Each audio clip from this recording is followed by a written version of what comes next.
comic relief. Sure. Yeah. No, but it's fun. I haven't been to one in a long time.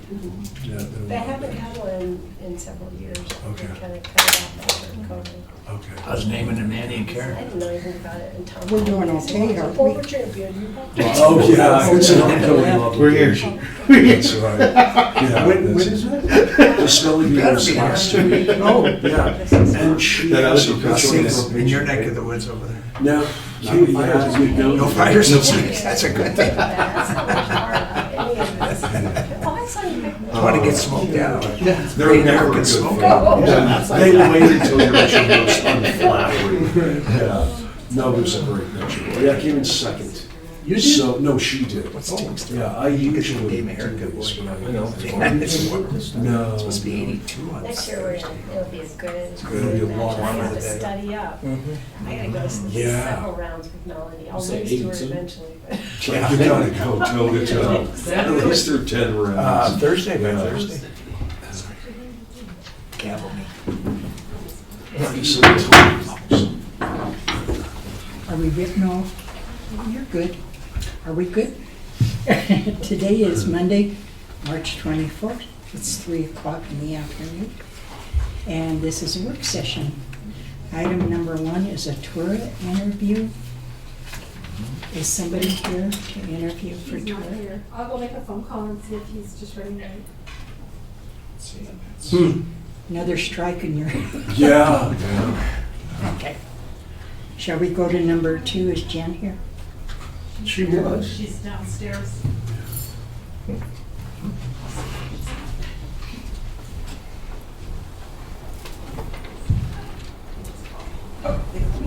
Why is my battery light flashing when I have 87? Huh. Hold the battery on this one. Hi, Jen Green. Did I miss my call? You did. You're up. Moved you out. Okay.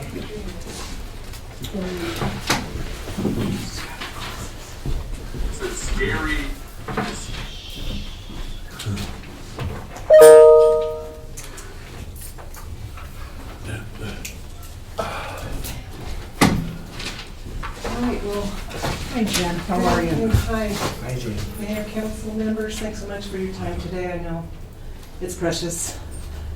I'll try to get through this fairly quickly. I do have a slide deck, don't worry.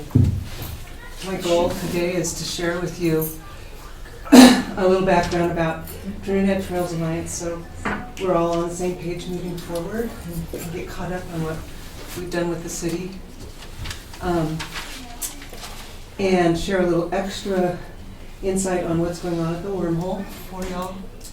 And then think about next steps forward, possible more formal agreement with the city, some memo of understanding of some type, and grant opportunities moving forward for more work at the wormhole.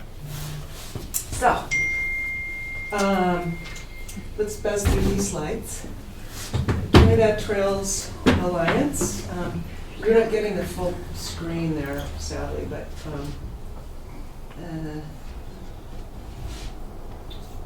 I think if you take that menu bar off the top, it might open it all the way up. But I don't want to close it because we had a hard time getting it.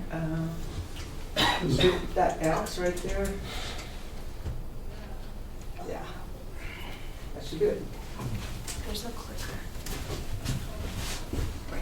This is pretty.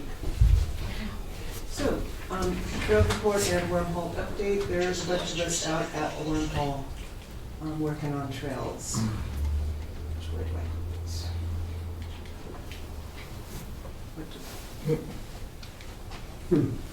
It's just working. Is there any slide deck mode? Thank you. I don't know. It was just working. This is the one, right?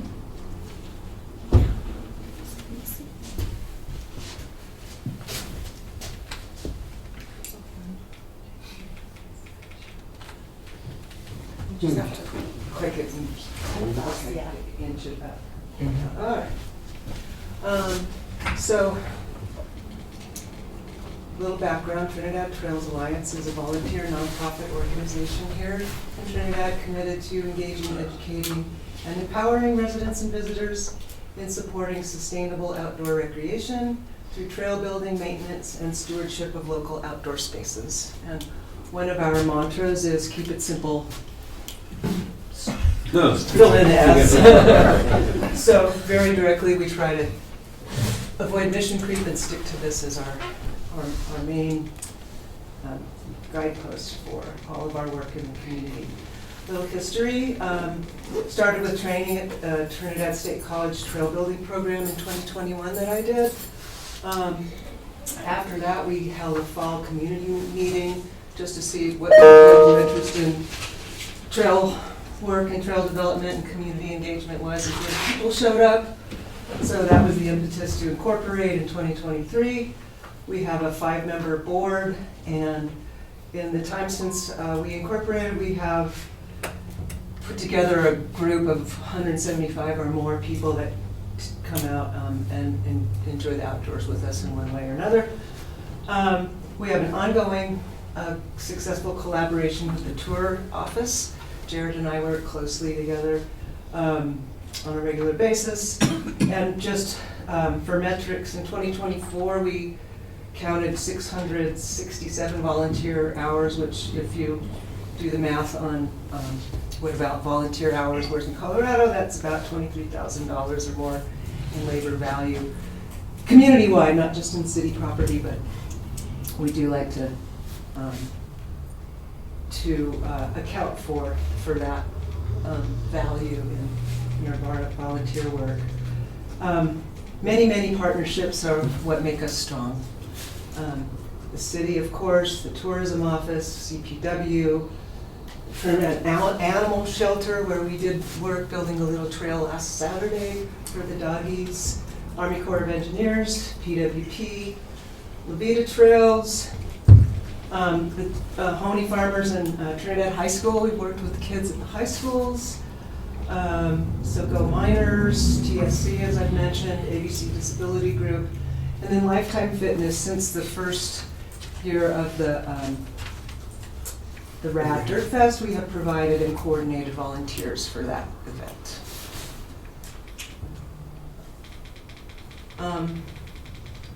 Locally, I just wanted to get some pictures in your mind of what it is that we do when we get out together. This is out at the lake, Fisher's Peak State Park. Here's Karen Wolf providing trees for a planting at the Wormhole. This was the first year of the Rad Fest. ABC Disability Group out there with the ADA compliant parking space and picnic table. This is at Army Corps of Engineers. And of course, the Trails Alliance was super active in getting 2A passed, so we continue to be part of that work as well.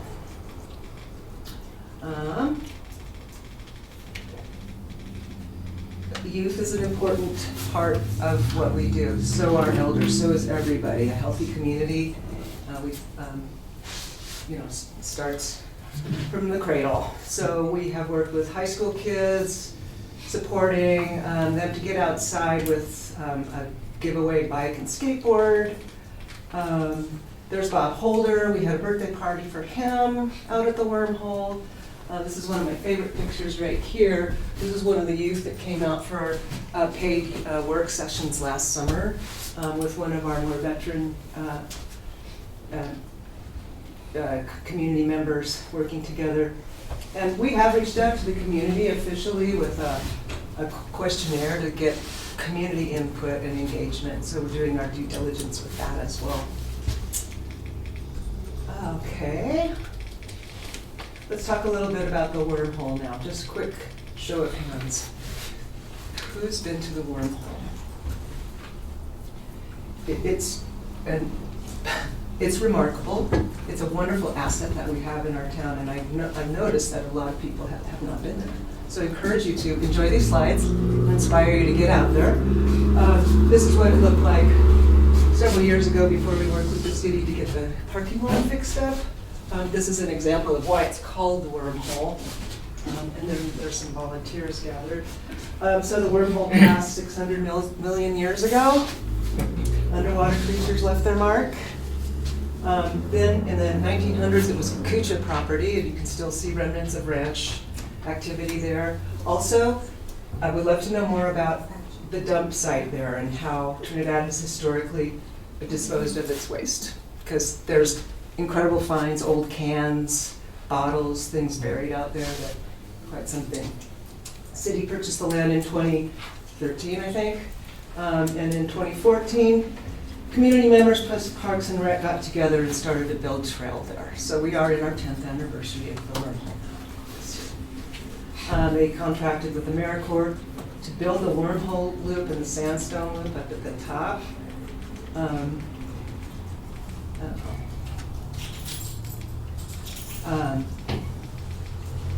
So it was in 2023 that we partnered with the city and got about $6,400 worth of upgrades spent on upgrading the parking lot. And then last year, TTA wrote a grant to CPW for $6,400 to plan 2 new miles of trail. The wormhole present, reason that I want to pull this slide up and the focus that I would love to leave with everybody is, look how close the wormhole is to downtown. So there's a famous phrase quoted by Tony Boone, looking for connectivity of trails to our downtown to provide a vibrant connection and inspire economic, outdoor recreation, economic health, if that's the right way to put it. Anyway, coffee to trails to beer, or chai to trails to Thai, if that's your thing, without getting in your car. The wormhole is right there. You could walk or ride your bike to the wormhole. So we're sitting pretty with this wonderful site.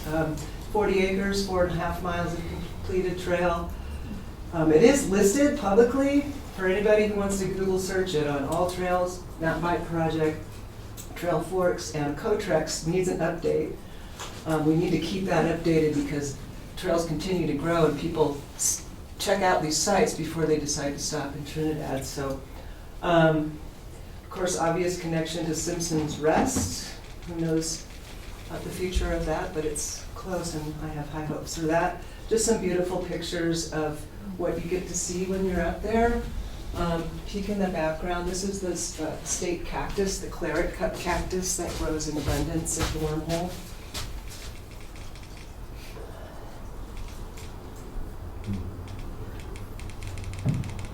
This is just a couple of examples of some of the outreach we do through Facebook, Instagram, and however else we can work our publicity. This was our summer cash program that Bar and I helped fund to pay kids $30 pizza and gloves and a t-shirt to come out and work on the trails.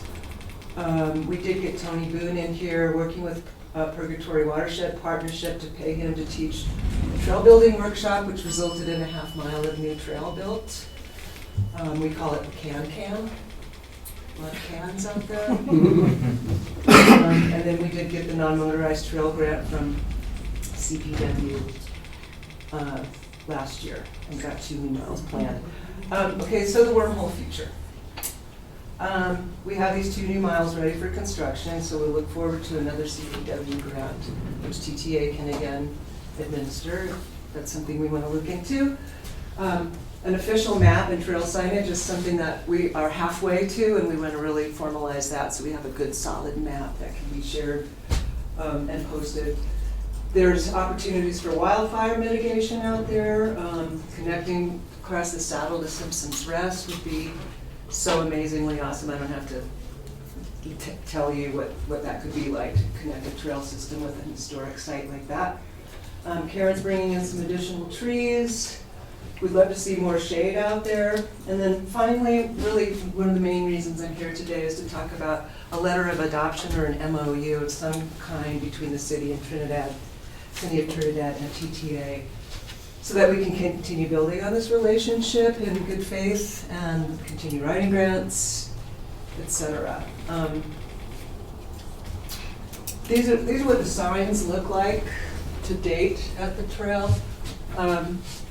Which are nice, lovely hand-painted signs. This is what Jared ordered And what we will be installing now new official trail signage that matches the signs at Boulevard and along the Riverwalk, so we have some continuity. Another example of how working together and collaborating kind of keeps us all on the same page with this trail stuff. The wormhole is on the was slated as an early action project for the Los Animas County Outdoor Rec Study, so we're on their map. And then I regularly attend meetings of the Spanish Peaks Outdoor Coalition, which just got funded for a second tranche of funding. And just to share with you the pillars of that outdoor coalition, that is a coalition of Huerfano County and Los Animas County together, is about honoring local heritage, enhancing outdoor access, and sustaining active, healthy communities. And I think the wormhole catches all of that. So, that's my super quick sales pitch. Again, the wormhole and the road ahead. I'm not a pro on what an MOU would look like. I do have a couple of samples that I got shared to me from Cloud City Wheelers in Leadville. And then one of our board members came up with a draft of what some paperwork might look like.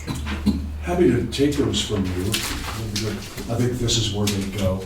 Thank you. Okay. Thank you, man. Appreciate it. We can talk about this, Council. Yeah. Yeah, thank you. Questions for, I have a question. What are the particular concerns that you think an MOU would be needed for? Well, reasons to have an MOU would include demonstrating a good faith relationship with the city for when we go for funding to CPW. It's already there. We got a letter on our last grant, for that specific grant, but if we could demonstrate that that relationship is solid, work ahead, that path is clear. It does happen that people, organizations, groups go out and just start randomly working on trails. We're insured, we're trained, we have, we're proud of our record of trail work here in the community, so keeping that relationship exclusive to some extent, I think there's some value there. But those are two big reasons why. Okay. Thank you, that's really helpful. And of course, thank you all for what you do. It's an amazing asset. And it's a little hard for me to get to the top, but I have been here for several times.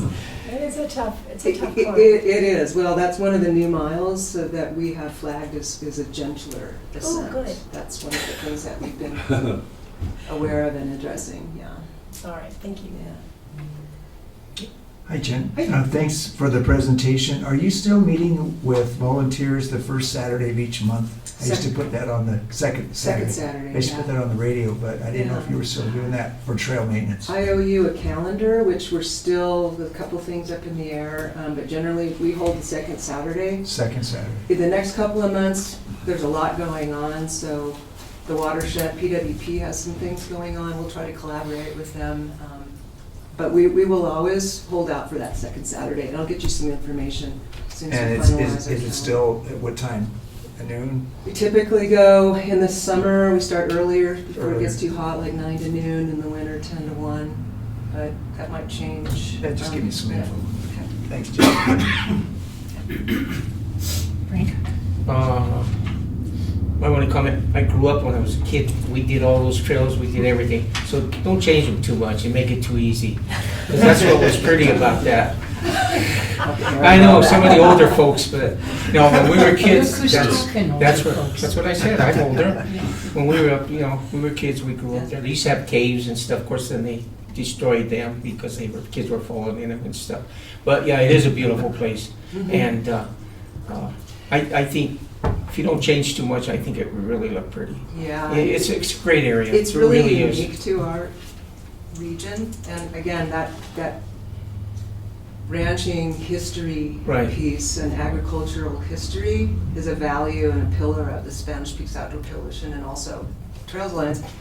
So, Councilman Shu, I would love to hit you up for a little sit down and talk about, I'd like to start getting that history together, because probably in June, we're gonna have a 10th year anniversary celebration. That'll be our, I'll let you know, that'll be our drone event for Okay. Put on the airways, yeah. Annie? Thank you, and please pass on a thank you to all your volunteers, because I've seen those crews going out there, and they do a wonderful job, and just keep it up. I've never been on them, I'll be honest, but I am not an outdoors person, so.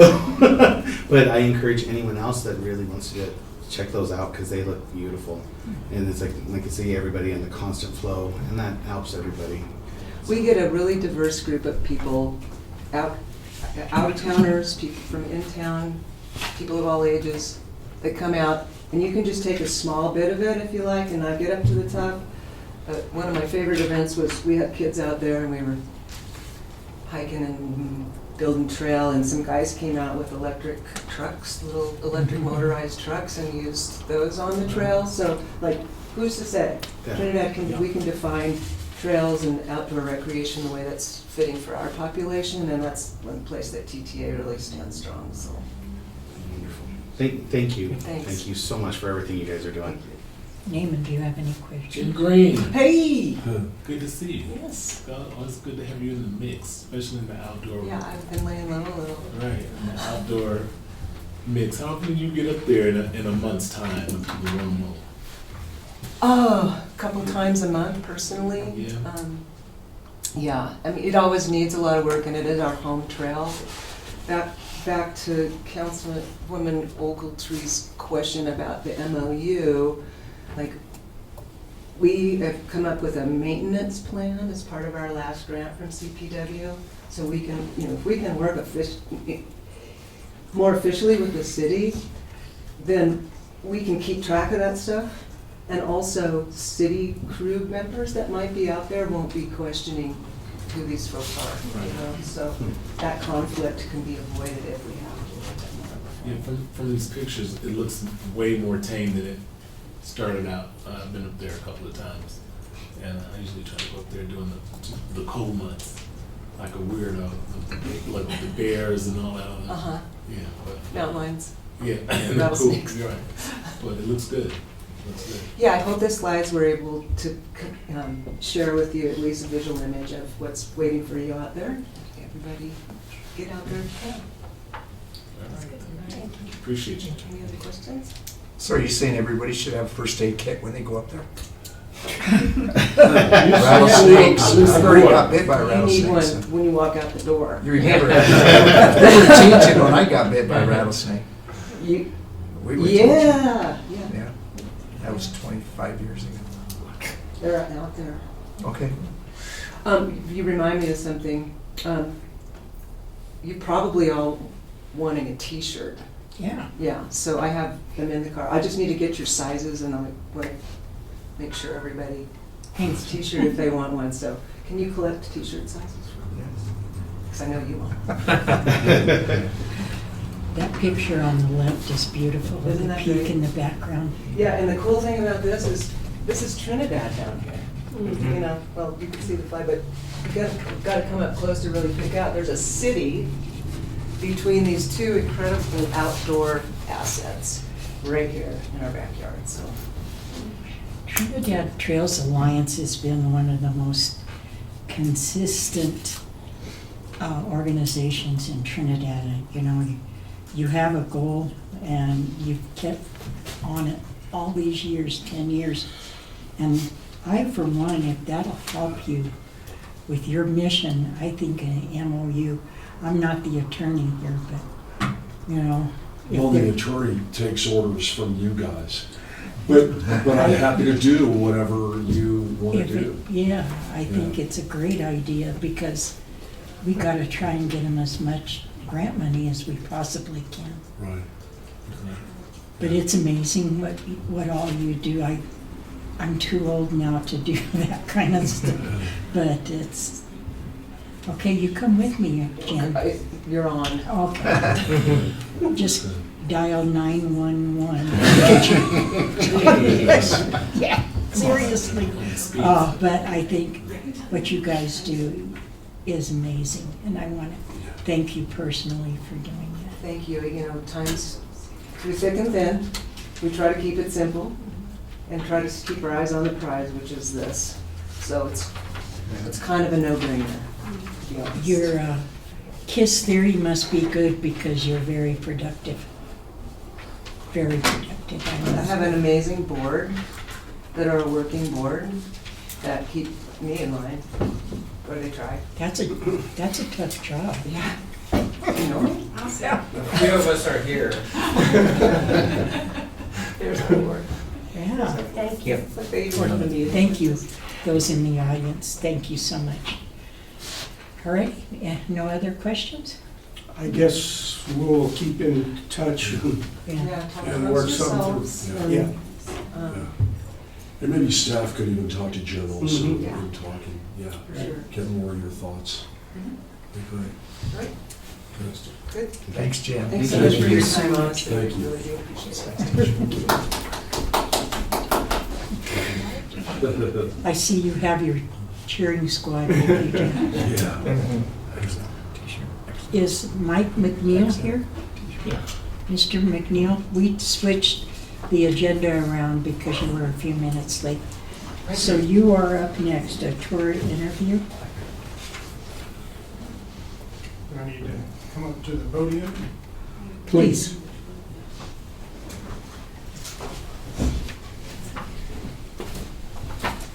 Hi there. Good afternoon. Good Good afternoon. afternoon. Aaron and I go to Zions together, so. So it's my understanding that you would like to be part of the tour board. It kept popping up, and frankly, my civic involvement has been all with Zion's Lutheran Church over by the college. We were mesmerized by Pastor Andrea, as many people were. We have weathered the storm of losing her and COVID, and we're still a church. We've been busy, and we will continue to be so. But it dawned on me that maybe I should, look at civic opportunities, just, I don't know, keep myself fresh a little bit or something, and so that when people at Science get tired of me, I have plenty of spare time and something else to do. So we're going to ask you a few questions just to have an idea if it's going to be a good fit for you and for the tour board. Sure. Let's start with you, Naaman. Do you have any questions? You say you're heavily involved in the church, is that what you're saying? Yes, I'm president of the church council at Zion's Lutheran Church, ELCA, and I was financial secretary and treasurer prior to that. My wife is a retired pastor, so I live in church world quite a bit. And I'm the spouse of the pastor. Or yes, it's fun. It's fun. Believe it or not, my wife and I's particular story has a little bit to do with why I'm interested in civic things, but it would make a great Hallmark movie. So do you need a break or? No, I just. Do you have time for it? Do you have? No, I'm retired. I have Okay. nothing but time. Okay. So, yeah, they would not interfere. The church, we're busy 2 or 3 days a week, and Yeah. sometimes more. That's what I was driving at. I was trying to figure out how do you manage it. That schedule. schedule. Out from under my wife's feet, which is Okay. usually a popular thing as a retired person. Congratulations. Randy, do you have any questions? Yeah. Have you been in contact with the board chair for the tour? Any information, background on what tour is actually? I just saw what I read in the paper, I believe, and responded to that. And then they said, well, come in the 14th, and I completely forgot about going to that meeting on the 14th. And so here I am today, and you guys were nice enough to rearrange your schedule to accommodate my forgetfulness. But no, and honest part of it is we're newbies in Trinidad. We retired here in 2021. We have fellow Nebraskans who retired across the valley in 17. So we visited them several times. My wife's family camps at San Isabel National Forest and has for 20 some odd years. So, and I am actually a vegan from a long time. I grew up in Las Vegas, Nevada, when it was kind of a little bitty town. And my dad worked for the atomic test site, so we had a very 1960s upbringing. But I've always been interested in, when we started looking at retirement options, our friends were very, very high on Trinidad. They had kind of hopscotched from Cortez east to see, what about here? What about Pagosa Springs? And they wound up here. My friend John, that is my fellow Nebraskan, loves to repair things. So he found a nice little old miner shack that sits underneath Simpson's Rest and has been burnt and reburnt and built and rebuilt several times. So it keeps him busy. And we visited 2 or 3 times over the years before things in my wife's professional life changed rather suddenly, and retirement seemed like a really good idea. And retiring in Nebraska did not seem like it. Well, I appreciate your wanting to be involved. Thank you so much for taking an interest in our town and being part of the boards that make the changes. Well, we live here and we like it. And we're personalizing as best we can with our friends that are thinking about it. Because I grew up in Las Vegas, I have a couple of close friends that I keep telling me, what is your exit strategy? You won't have anything to drink in 2 or 3 years. My glass is not always half full. It's half empty. Wonderful. Frank, do you have any questions? Just, do you have a really good idea what the tour board does? I do not. Tabula rasa. I would be a blank slate. And obviously there are lots of things going on at the civic level, sort of, in Trinidad that will impact the tourism sector of the economy, so to speak. And there are going to be good ideas and bad ideas. And I'm basically there. We just live up at 5th and Ash. We see Trinidad is like a lot of towns in the west that I'm familiar with, where you can have really, really nice homes next to really, really not so nice homes next to an empty lot with lizards and things running around in it. And so my framework is just an ordinary residents of Trinidad, and I want to see good things happen to a really nice little town. Thank you, sir, for showing interest in Trinidad, and thank you for choosing Trinidad to reside. How would your skills add value to the board? I'm a retired computer technician. I worked for 10 years for the University of Nebraska repairing Macintosh technicians, or Macintosh computers, mostly laptops. Prior to that, I was in the private sector for another 11 years, and I either sold or serviced Macintosh computers. I'm a Mac guy. I was computerized sometime in 1987 working at a graphic artist position, and came to work one day and there was a computer on my desk, and we had just taken out a mortgage and my first child was on the way. These nice folks were going to pay me to learn how to use a computer. 6 weeks later I was the technical coordinator because I read all the stuff they piled on my desk. And I can speak IT and computer, and I can speak human too. So it was a wonderful career, and I'm kind of past that. The eyesight and the hand coordination.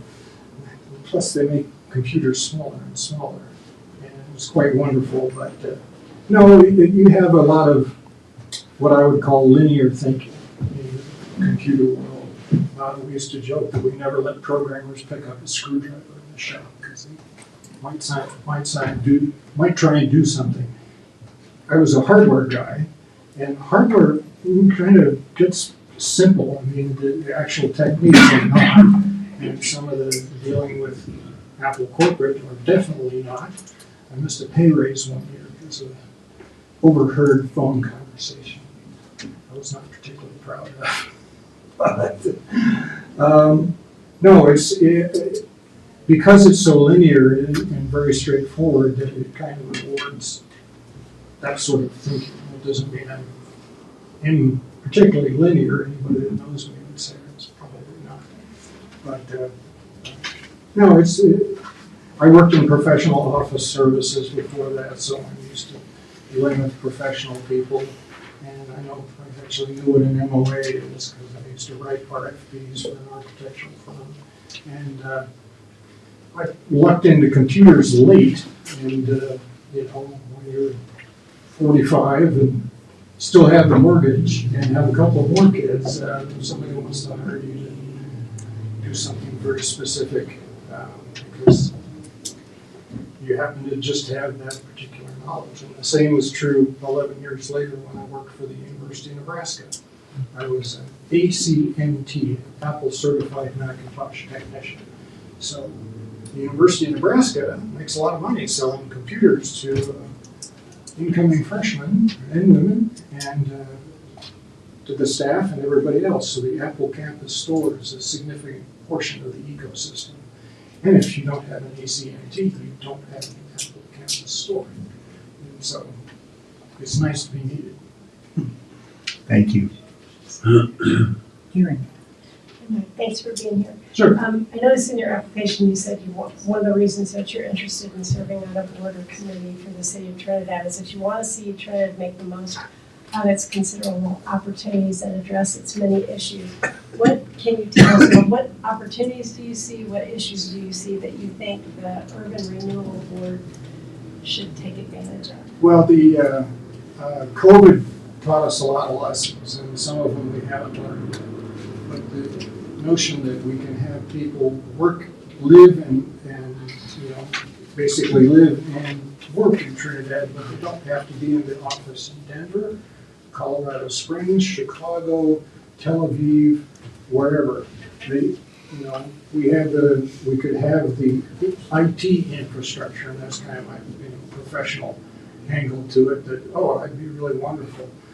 From the retiree side, I'd love to see retirement condos with elevators, garages in the basement, and a reasonable price tag, because we have some of the most spectacular scenery in Colorado. No, we're not Ouray, and no, we're not Estes Park. But, you can still afford to live here. You don't have to fly in on a jet to look at homes. And just kind of the ordinary stuff. I mean, every city I've ever lived in needed help, basically. It just, you have social problems, and you begin to try to describe them to get plenty of press and attention. But, the citizens, the average citizen can do more for the community than they realize. And that's kind of the way I look at myself. I'm just a fairly average guy. And, but I know some things. Thank you. Aaron Williamson, do you have any questions? Sorry for my late arrival. Likewise. I didn't know about it, but you mentioned earlier the concept of being a blank slate. In your estimation, one, are you familiar in any capacity with the rules that govern Tourette? I suspect the answer is probably not. No, And second, in your opinion, it sounds like you learn very quickly. If you had to guess, how long until you think you'd be proficient at what I would say is a pretty large set of regulations that govern that? I mean, can you speak to that in any capacity? Probably 6 months, just because I'm used to reading that. And years ago, I did work for an architectural and engineering program, so I speak rules and regulations somewhat. Pretty rusty, and every locality has its own set. So, like I said, probably about 6 months. Okay, well, thank you. I definitely appreciate your enthusiasm and the thought that you have given it, so thank you. All right. Mayor, I have any further questions? Hold on. Okay. Mr. McNeil, the tour board is a really unique board in the fact that it's really a state board, but the council appoints the members of the tour board. You're autonomous from the city of Trinidad. You're one of the boards that we have that actually has money. Yes. You're in charge of TIF money, correct? Yes. So, and another thing that's unique is that you're governed by a lot of state rules and regulations. Are you willing to go to training? You're going to have to go to training to understand what your job is, what your obligations are to the city of Trinidad. Are you willing to do that? Yeah, our schedule is fairly open. My wife's more likely to be on the Main Street Live Theater stage or in a rehearsal for same than us going anywhere else. But no, and I assume it's not very far away. I believe they're online, aren't they? There are Some of them are online. But what's great about that is the city, if all of you have to go to training, they provide transportation. That's the good news. The bad news is Les Downs is your driver. Yeah. I'm just kidding. All righty, sir. Thank you. All righty, thank you. We don't vote during work sessions, so Absolutely. thank you much. Thank you. That was good. That is bad news. Okay, item 3 is discussion of proposed animal ordinance changes. Is that you, Ms. Baum?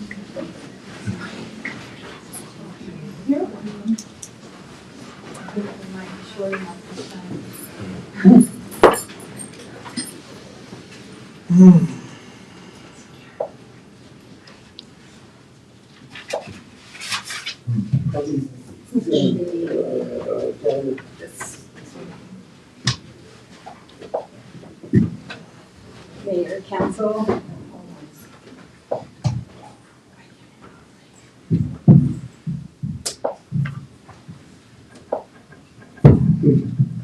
Try going to the previous screen where you have the icons across the bottom in the file manager.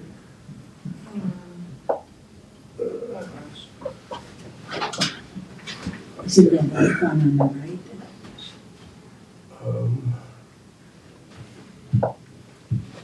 Hopefully that brings us back to where we were. Go to here and see if our drive is in there. Our thumb drive.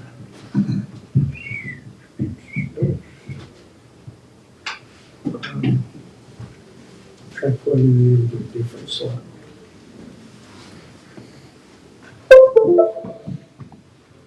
There it goes.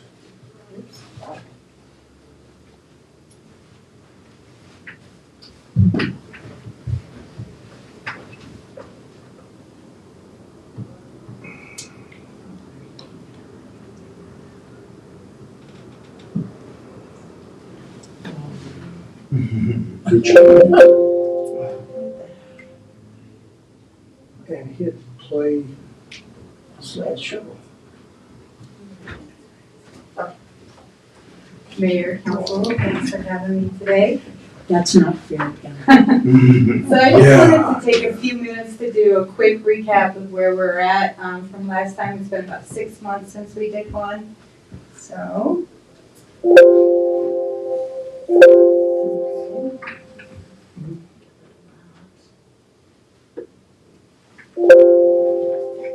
There we go. So quickly, this is our mission statement.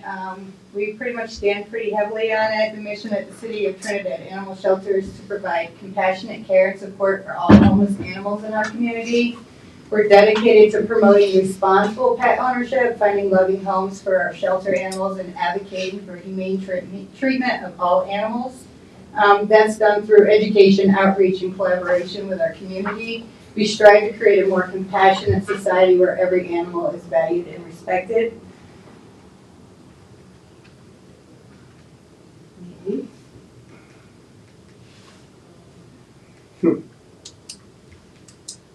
There it goes. So the transition was a lot of hard work. It was tremendous.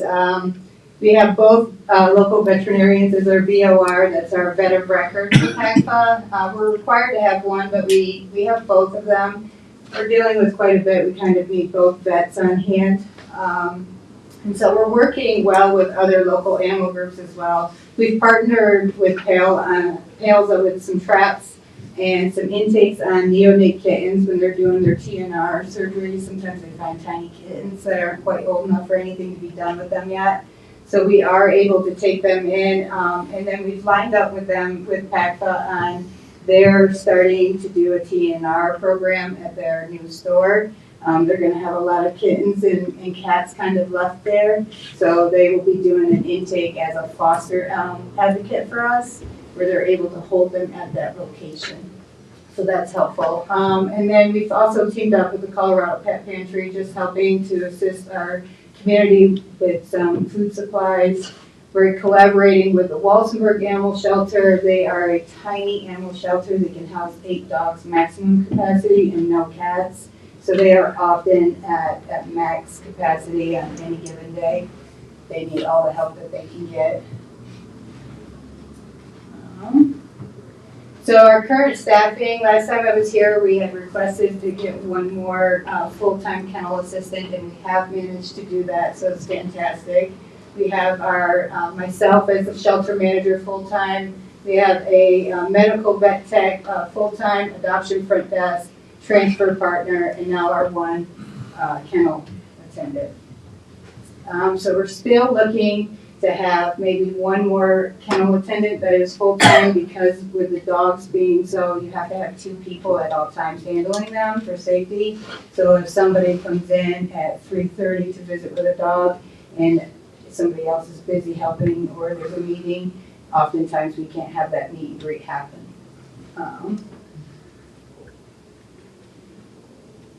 So this is not the right numbers. Our current numbers that we have in-house, this is the wrong slide, I'm sorry. I think that's the wrong presentation. It is the wrong presentation. This is the first one. Yeah. Can we back track? I'm sorry, guys, I apologize.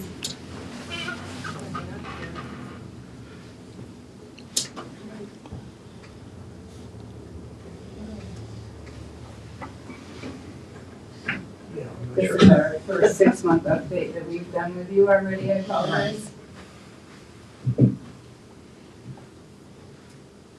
Let's go all the way.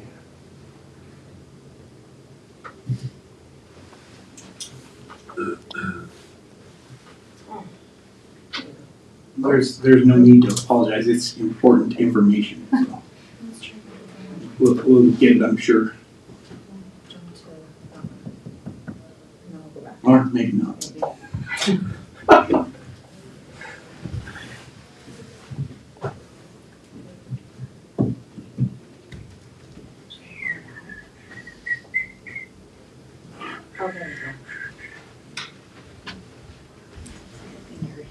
Well, maybe.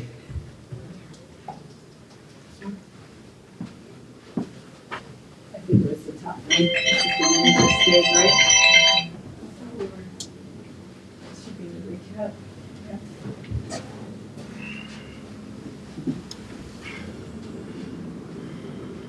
There we go. Oh, this is right. Thank you, Kim.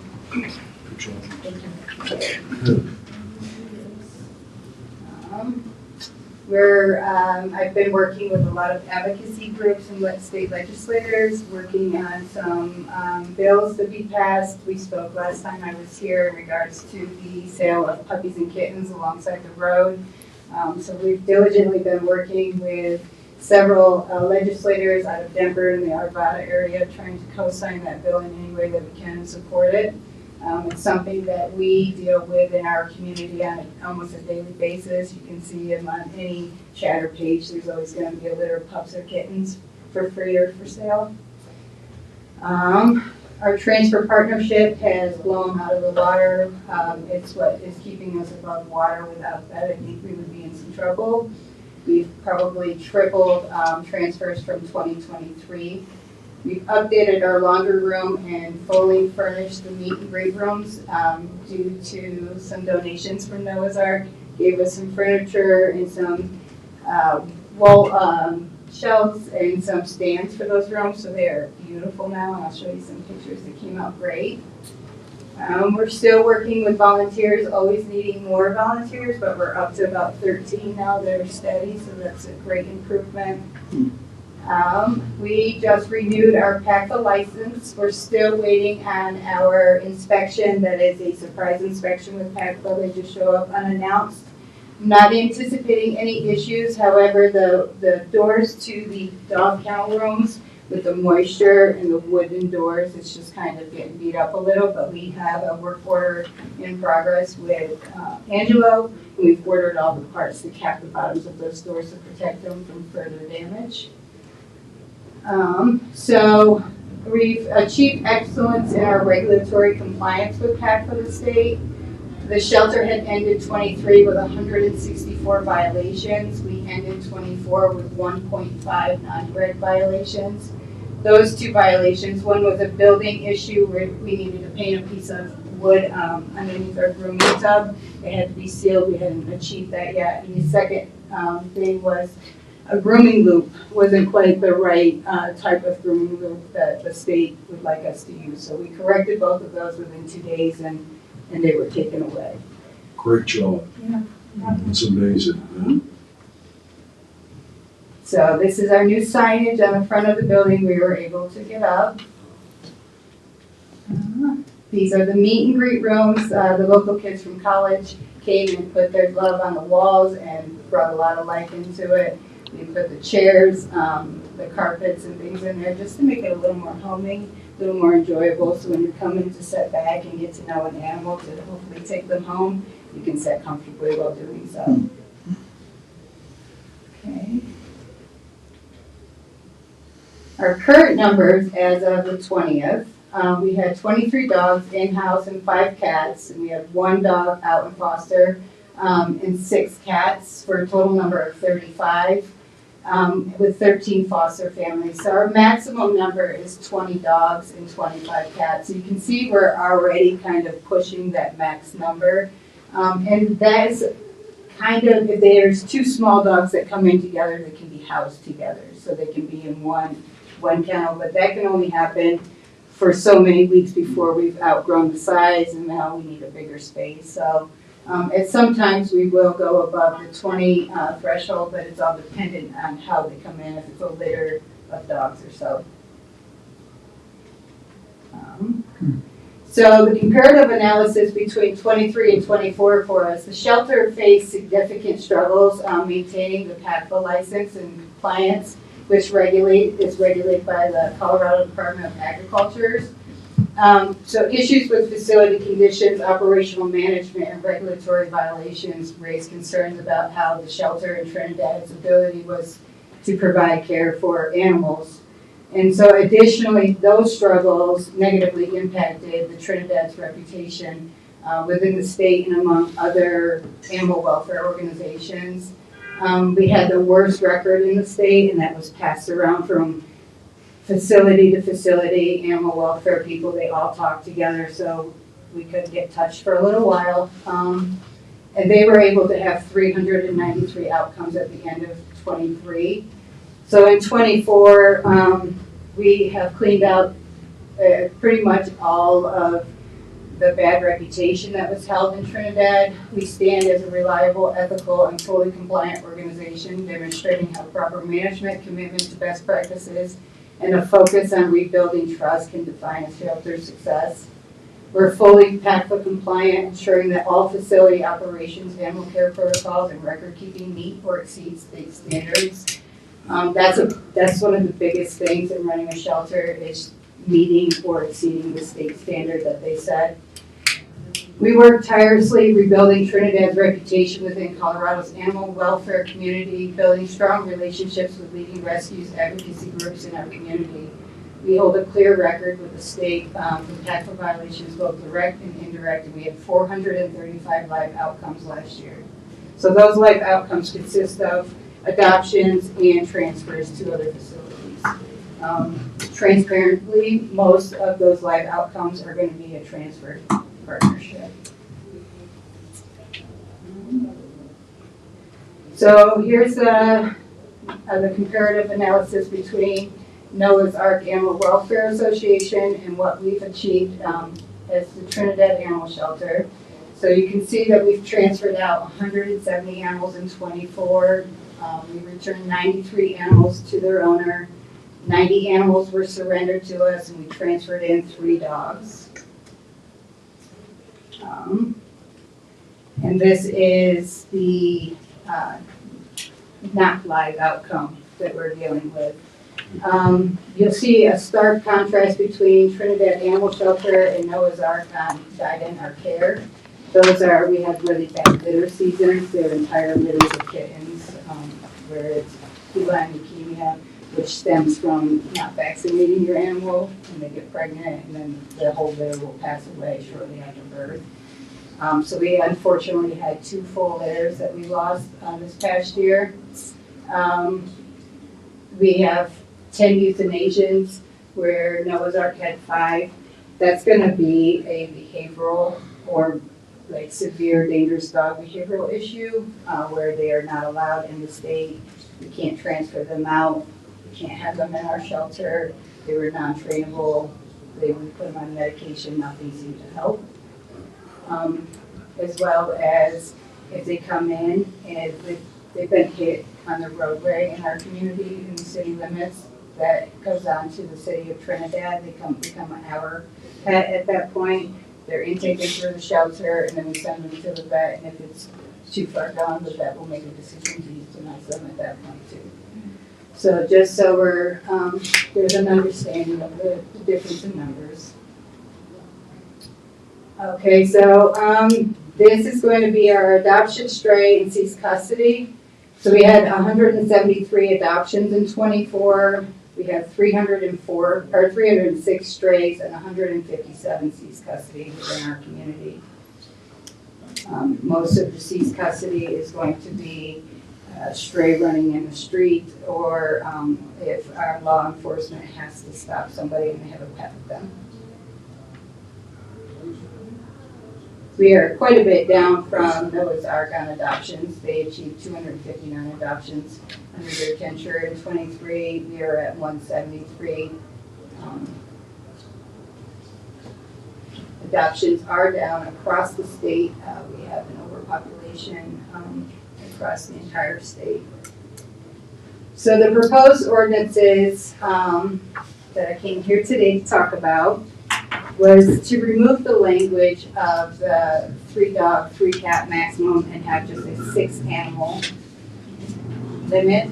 And the reason for that is I feel that it discriminates against responsible pet owners in the way that if you're a responsible pet owner, your cats aren't running the streets, tearing up other people's property. We have an ordinance to prevent that.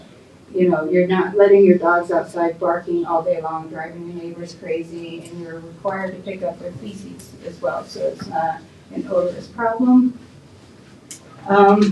There's just a lack of evidence for public nuisance.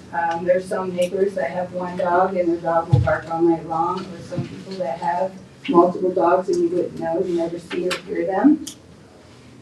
And I feel like it's a failure to address the true cases of animal-related issues that we're dealing with in Trinidad. What I see at the shelter more than anything is neglect and abuse.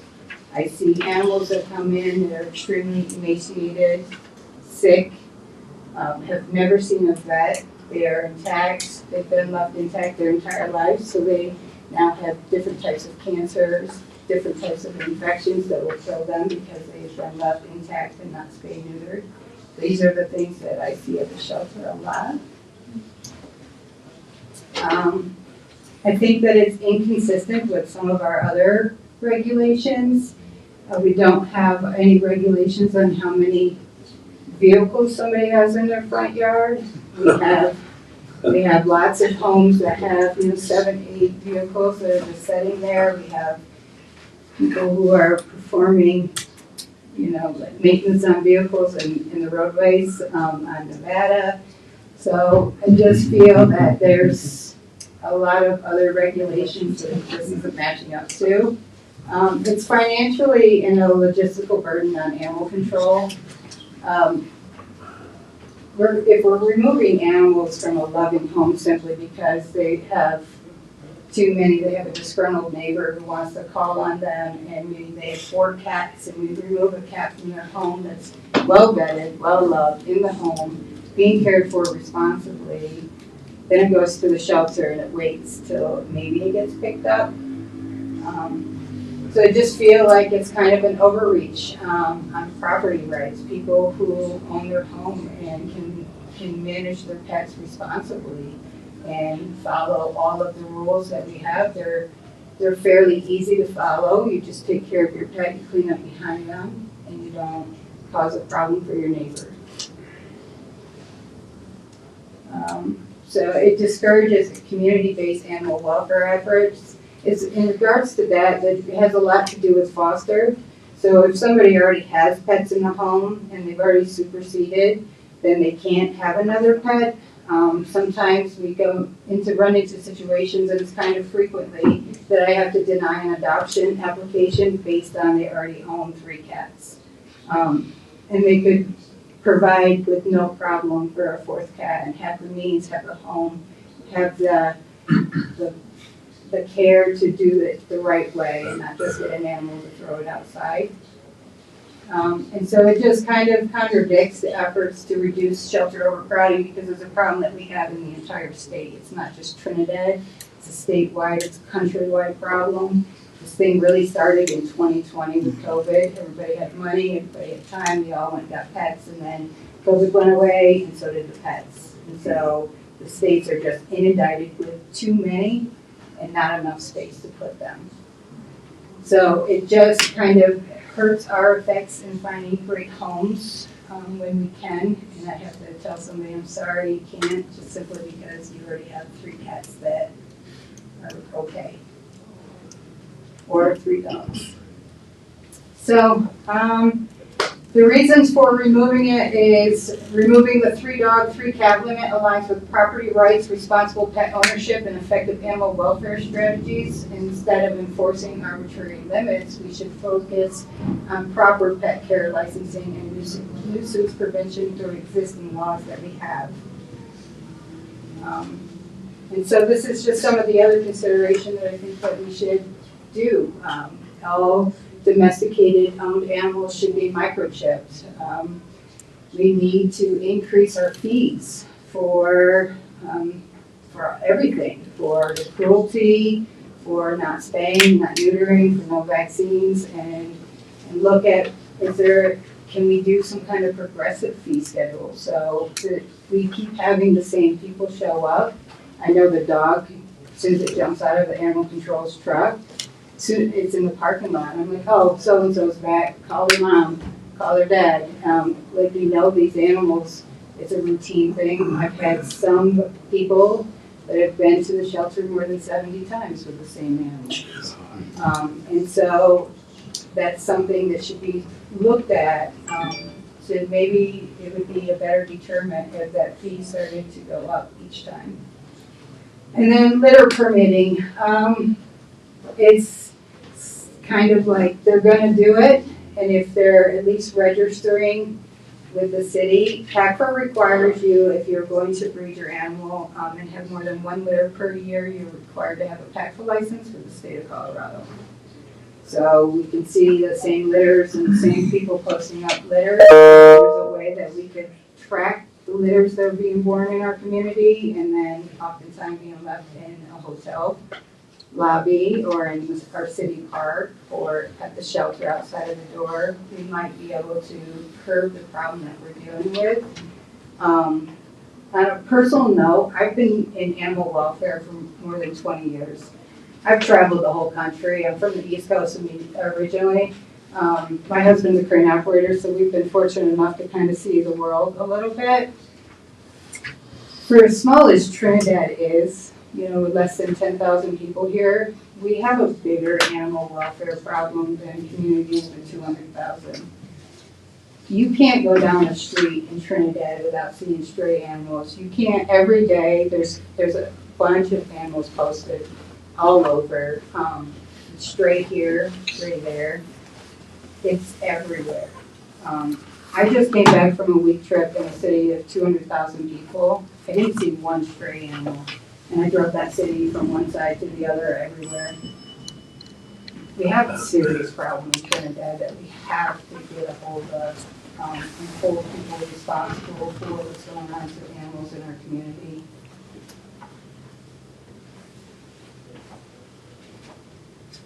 So in '24, the total number of animal control calls to Trinidad Police Department, TRAP and/or DOA, there was 494 calls of service. Only 6 citations were issued for violation of the 3-and-3 ordinance.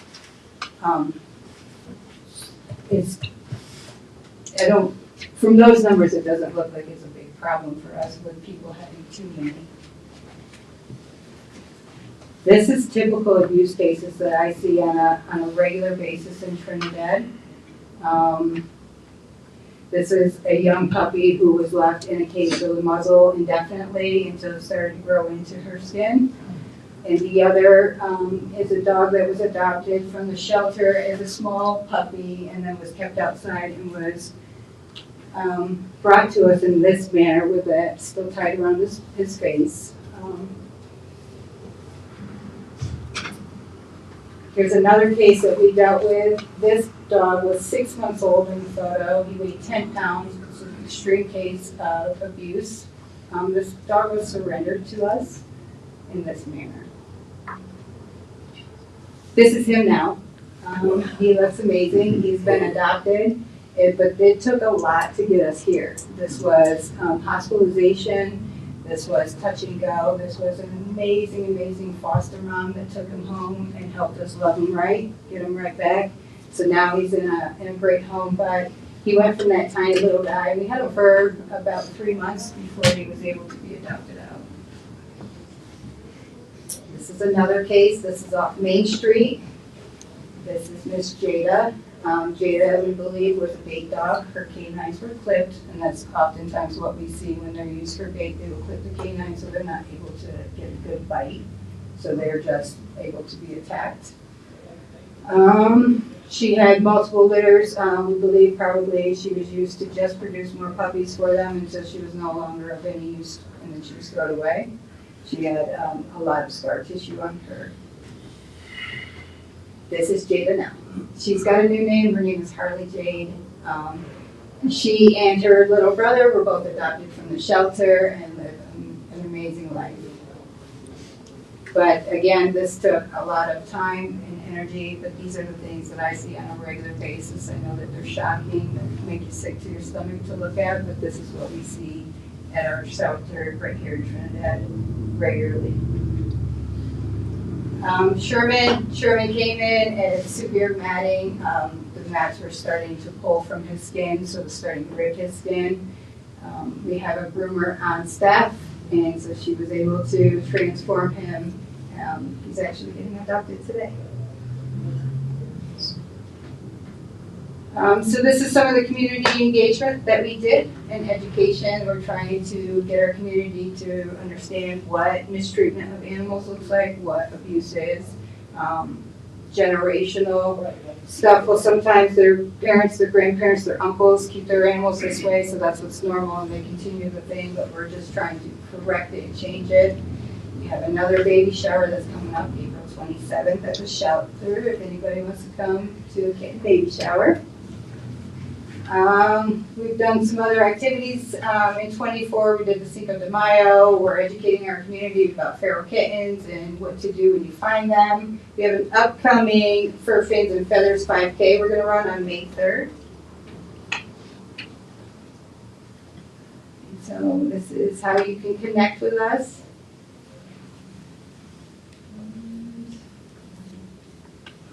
That's gonna be it. Some questions? Okay. Karen, do you have any questions? I understand that we have changes to the animal ordinance in front of us, and I assume staff's gonna talk about that, or how they came about, because it's a considerable reworking of our animal ordinance, as far as I can tell. Did you have part of that? Yes, ma'am. Okay, good. I liked it much better. Made a lot more sense. On the fees, I got a little lost in how the new ordinance is going to assess fees. Like, one part of it says it will be under section 1.8, which is, I think, the 300 and then 2650 fee schedule. And then the other said 10-5, and that seems to point to a schedule of fees. Is there a schedule of fees that you all are going to come up with of what you want? I do believe that is the plan of action. I didn't have anything to do with the fees. I'm not sure of what fees were written out just yet, but my understanding is that the fees would be determined by the shelter operator, since they're ever changing. Yeah, that's what I was thinking that too. In the schedule of fees that we have right now, it doesn't have any record. It has nothing about animals as far as we can tell.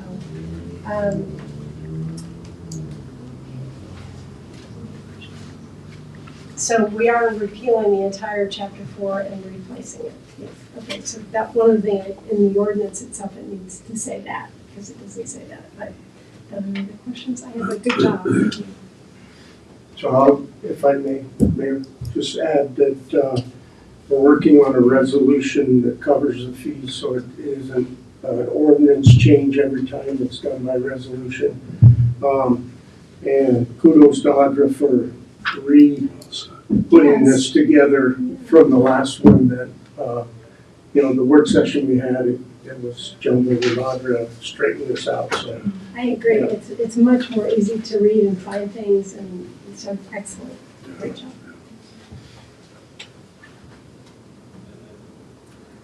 Eli. Thank you for your presentation today. I kind of like that conceptual idea about just the 6 animals, but I need to ask you, do you believe that microchipping should be mandatory, or should it stay optional? I think it should be mandatory. And it's not mandatory? It's not currently mandatory. Or you believe that it should be? Absolutely. Yeah. Yep. What's the percentage of people when they come in and adopt that say, well, do you have those statistics? It's a mandatory for adoption, whether they're microchipped. It's done when they adopt them. At the shelter, I do get a lot of calls asking if we microchip for the public. And so we oftentimes have to refer them to PALS, where they're able to get microchipped there through their TNR service. But I think most people would want a microchip. Most responsible pet owners would absolutely want one. Well, that's right, because if it's optional and you don't have a microchip and you have all these strays running around, Right. then you're like on a treadmill. Right, exactly, and it makes it so much easier. So if they come in with a microchip and they're found as a stray and they come in with a microchip, generally speaking, we get them home within an hour, maybe a couple hours if somebody's at work and they don't realize, but it's almost always a guarantee that they're going back home. It's when they And don't not have the case that in the chip. other ways, yeah. Right. Okay. Yeah, no questions, just gonna work on the ordinance, and thank you. You do a really, really great job. Thank you. It's really nice. Manny. Hey, thank you. Thank you for all that you do. Like, your work over there is like amazing. What you've done over there. And I appreciate you so much for fighting that fight and dealing with that every day. It's hard to see. The only one of the concerns that I have is the 3 and 3 once again. But as I was thinking as you were presenting, I don't see that we have enough enforcement to make sure that 6 dogs is going to be, going through and that. But here's an idea, being it's a work session, so 3, we have the 3 and 3. Here's an idea, what if they're able to petition up to the 6? Yeah, To come in, so we also know which households would have 4 dogs. like a permit. Okay, yeah, like a permit. So, and talking with responsible pet owners, they would probably do that. They should be licensed. Yeah. We're hoping that they're all licensed and Right. registered. But if they are, then you can come in and petition for that extra animal. that say like, I really want 4 dogs, and you can prove that you can take care of 4 dogs. Yeah, I don't see an issue with that. Okay, so it's just a thought and an idea, and as long as they keep up with their license and their registration. Right. The other thing that you had brought up, which really kind of interests me, could we possibly maybe entertain the idea of a foster waiver?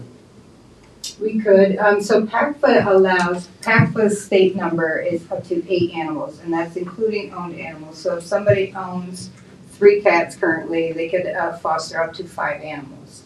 Okay. That would be it. So the PACFA's number is 8, and so Pueblo kind of follows that guideline with their animal ordinances. Their number is 8 because that's a PACFA number.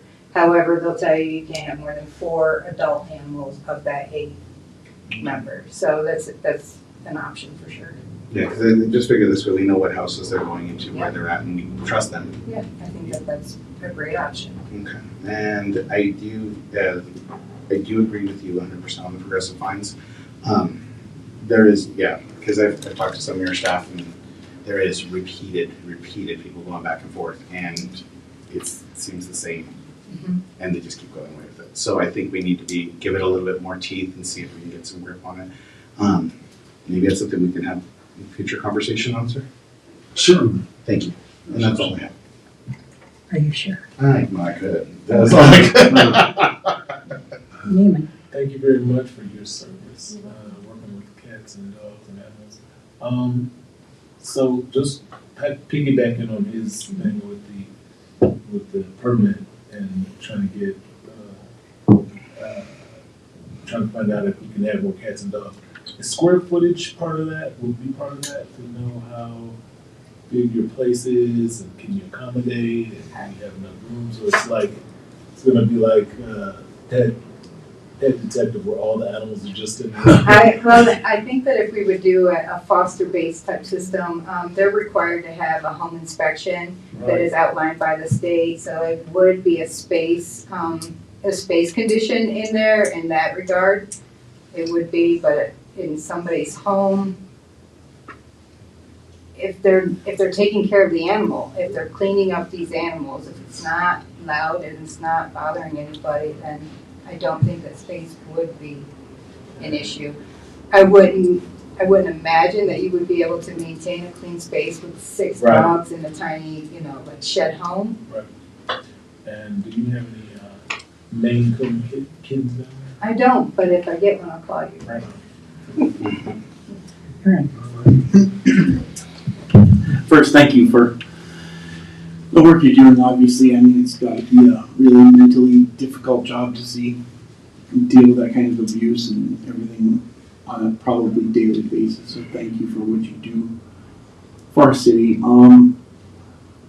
I think that it is important that we have progressive fines and to in some way try and stem the prolific animal abuse that seems to be prevalent. What I was going to ask, if exceeding the 3 dogs and 3 cats became permit based in effect, and I don't know if we would have the answer for that right now, but who or what group would maintain that list, and how would that be maintained? And if that was to come to pass, do any other cities that you know of have something that's similar, i.e. a set of rules that can be exceeded on a permit basis? Yes. So I think that is something that the shelter could handle if it's something that we wanted to go through with on this permit basis. We handle the city licensing now currently, so it would just be like another added part to our licensing. We would have to have something created, some sort of permit with a number, registration number on that permit. It would be the same thing. We could add it to our pet point system, and that tracks everybody's information. So we're able to keep track of your personal pet shots when you come in to get your dog license or your cat license. I have record of everything that's going on with that pet. So it's something that we could just add to our pet point, which is a software program that we use at the shelter, and it just tracks all animals indefinitely with no time frame on it. So in 10 years from now, we could pull that animal's chart and say, okay, they were there at this location and they had permission. Okay. And maybe I missed it, but did you say there's other locales that There is, do so that? Pueblo does allow for permitting. They do allow for permitting of more animals, as well as litter permits. So you have an accidental pregnancy or it's an intended pregnancy, you can go get a litter registration permit from the Humane Society in Pueblo. And it will give you permission. And then they're also tracking who's breeding and who's having backyard kiddos every few months, and try to curb that on that backside. And so I think that it would just be helpful for us to do both things. And it's a tracking method for us to determine what animals are where. Right. So when you're forecasting numbers, a lot of times it's very difficult and it's in effect a guess, right? Mm-hmm. So you mentioned that if we were able to exceed the 3 and 3 rule, that it was your belief that we would have more adoptions, or at least Yes. that's what I was. Do you know that to be true 100%? And if so, do you have an idea of how many adoptions we could have increased by? I know that to be absolutely true. I would be guesstimating completely, but I would tell you that probably at least 20 adoptions I missed last year based on the individuals just having too many pets. There are some applications that it's not a good fit for the pet, and that's just what it is. But there's been great fits for pets, and I simply have to call them and tell them, I'm sorry, no, you just can't. Because regardless of how I feel personally, rules are rules and we have to follow them. And I mean, 20 is an appreciable number with what you Right. presented. I wanted to ask you, and I don't want it to be perceived as challenging, but you mentioned that in observing Trinidad and observing other locales, I think you said up to even 200,000, Yeah. that we have a bigger problem than them. Specifically, how are you quantifying that? Because like if you go to Springs, right, they presumably their shelter, and I don't know the numbers, they have a lot more animals in their shelter, right? I mean, Because they have the space for it, Correct. there's multiple shelters, but, yeah. The reason that I said what I said about Trinidad being the way that it is because literally every street that we have is full. Springs is bigger per capita, so to expect them to have maybe more animals would just be logical to Right. expect that. But we have such a small population for the amount of animals that are in our street on a day-to-day basis. It's not once in a while, it's every day from one side to the other. It doesn't matter what side of the city you're on, you're gonna see it. and maybe this is not a handy number to know, but do you know our shelter population per capita? Okay, sorry. Do you know our shelter population per capita compared to other cities? Is that a number that's ever compared? Not that I've done, so I don't know if it's been previously done in any other experience, but not that I'm aware of. All right, and then my last question, I guess, is to fix the stray problem, we need more robust animal control enforcement. I mean, but in doing that, then we're gonna overpopulate our shelter further. Possibly.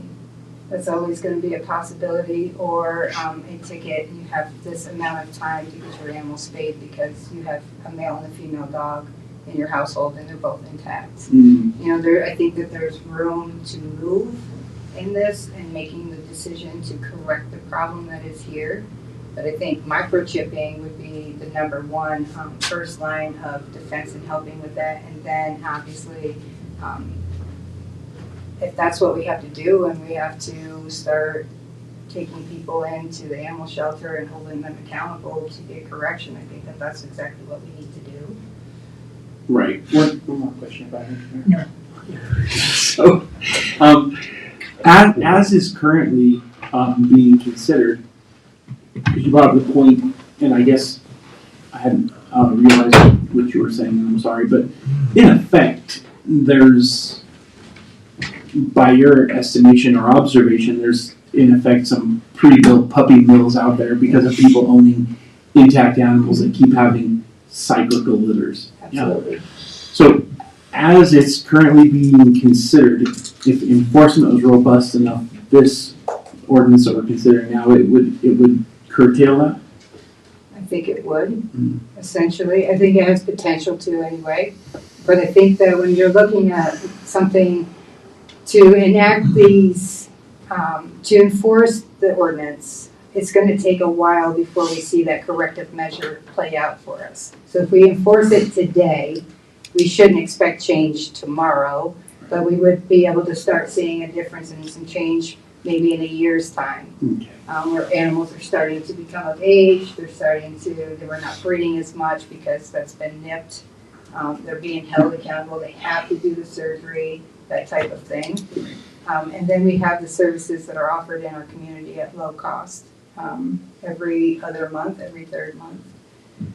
So there we have affordable options where I know that our community, a lot of our community members struggle with being able to afford a surgery on an animal, but we also have that opportunity presented to us where we can have low cost spay neuter vaccination clinics. So kind of no reason for it. Right. I have no other questions here. Okay. I can think of one. Okay, go ahead. So I had somebody come in and complain to me about their next door neighbor having 15 cats. So that's way past the 6. Yeah. So this is the problem. So I got the information for him. I said, this is who you call. Call somebody and get some of those cats removed because they're not taken care of. He said, I'm afraid to tell on her because she's my next door neighbor and I don't want to have to live with that. So that being said, is there any way we could do an anonymous? Absolutely. So any community member can call Trinidad Police Department and ask for animal control and make an anonymous tip. You do not need to leave your name, phone number, you can tell them the address, what's going on, and they'll respond, and there's no record of your name. Okay. Can you advertise that?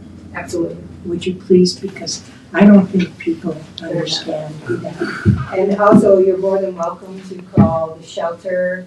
We've received some letters in the mail from community members as well, letting us know that there was a problem in a neighbor's home. You're welcome to call us, email us, contact us in any way, and we will have no problem contacting the police department and having a welfare check done on the home. Okay. Are we still having a problem with county animals? Yes, we are. How do you guys handle that? The best that we can, we get them. We try to refer them to each SPDR. Kind of only have a lot of space for city animals, so I don't necessarily have the space to deal with it, but it comes in, they'll get dropped off in the city, get picked up in the city. We do the best that we can, Karen. That's always been a problem. Does Wilsonburg how do you guys get compensated for some of the animals that you're getting in from Wilsonburg? So I've taken in 3 of their pets only. We're not compensated for anything on that. It's just a transfer partnership. You scratch my back, I scratch your back kind of thing. We help each other out. If I have a dog that I haven't been able to transfer or to get adopted out, but our time is running out, we sometimes can have an opportunity to transfer up there and have a better opportunity. But we're not compensated in any way. Okay. I was just wondering, how many active licenses do we have for the city of Trinidad? Cats aren't licensed, right? No, cats are not. Well, we do license cats. Oh, you do? We do. We do license cats. It's $3 to license cats, $8 for altered dogs, $15 for unaltered dogs. A cat is a straight $3 licensing fee. Okay. I think that's it. So like Sherman, how much did you have invested in little Sherman, and did you get that money back? So our current adoption fees, our maximum fee is 200. And that's steep for Trinidad. I have a hard time getting them out for that much. We will always be upside down. It's always gonna cost us more to vet them, to get them from what you saw to where he's at. But there's other locations that are able to get adoptions for $300, $400 per pet that are fully vaccinated. I really struggle with $200 on young juvenile animals to get them adopted, and $100 for adults and $50 on a senior. So it's very difficult. I'm sure. Very difficult to get adoptions right now. We did develop an amazing transfer partnership with PetSmart out of the Lakewood, Colorado area, so that has been amazing for us with our cats. I can't seem to keep cats in the facility these days because they're just flying off the shelves at that Really? in that location, but in southern Colorado, we're really struggling. You know what, Pam? I think you hit the nail on the head. This community is not a wealthy community, so unfortunately, the pets are suffering too. And I wish I had an answer, but I think until we get better enforcement, I think this is going to be a problem that we're going to have to live with for quite a while. Yes, ma'am. You know, it's sad. I wanted to ask a follow-up question. Okay, I have one. I'm sorry. That's okay. What do you do with people that are unhoused that have pets? Do you check those animals as well? We do. So if they come in and they are in very poor shape, that's a regular thing for us. River Bottom Kids is what their nickname is in the shelter.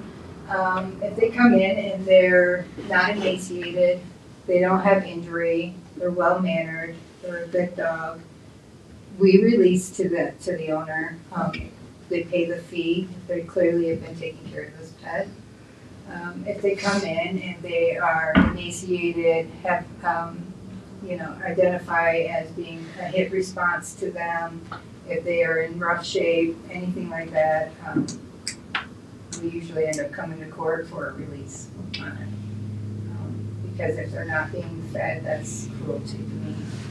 Are the biggest number of pets that are from the unhoused, are they spayed and neutered? No, I didn't think so. Never once have they had one come in that's been vetted for me off the river bottom.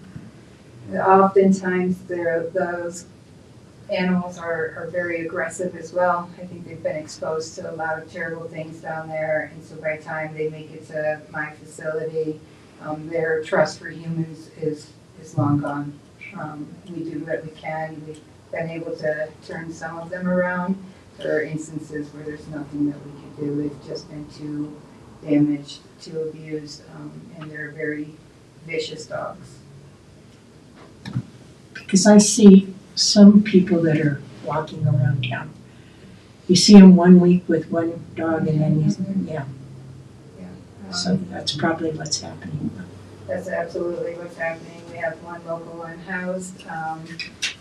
I've been awarded 2 of his dogs. One was explosively violent dog, very large pit bull, that we didn't have a choice but to use the knife because he was such a violent dog. We got the puppy off of him, and now he has another dog that's the same pit bull breed. The dog's already exhibiting quite a bit of aggression, just at Safeway when you're walking in the door. So that's another intact male dog. Okay, Erin, I'm sorry. No,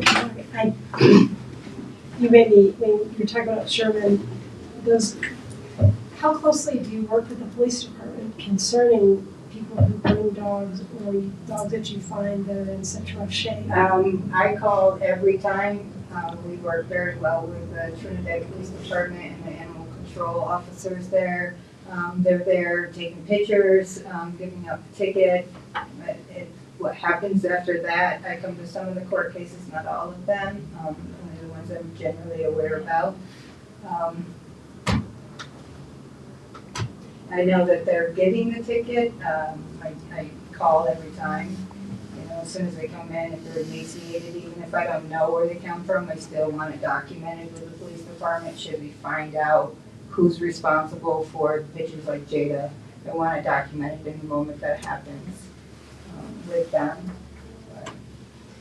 Makes me wonder if our Trinidad, that website, the app that we have that's law enforcement, are animal violations on that website. I don't know if Detective Blaze are there or.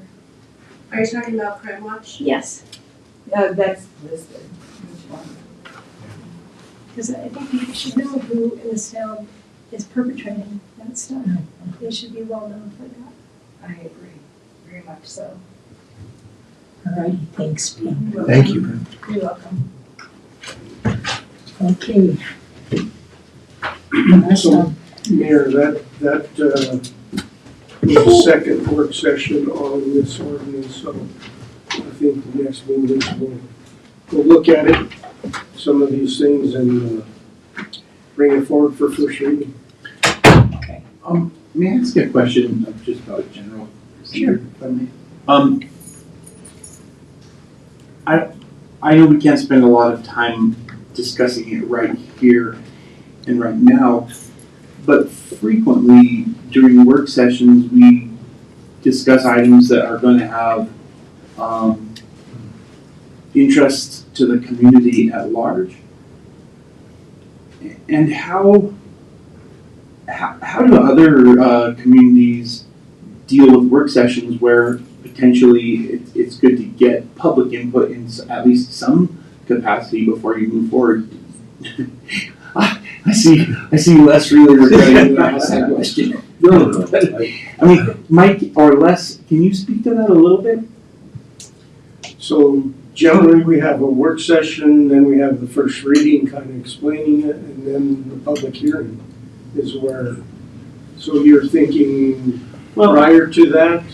Yeah, I mean, potentially, because a lot of times at the, hypothetically, let's say you were just forced something that's super confrontational, or maybe not necessarily confrontational, but has a lot of public interest, and we haven't heard from the public in any capacity. Well, then we go through the first reading, there's not opportunity there, and then we go to a hearing, and there's opportunity there, but it seems we're poised and ready to make a decision at that point, and if the outcry is extreme and seems justified, well then at that point we've wasted a lot of effort to get to that point. It may make sense to have at some level public participation in a work session.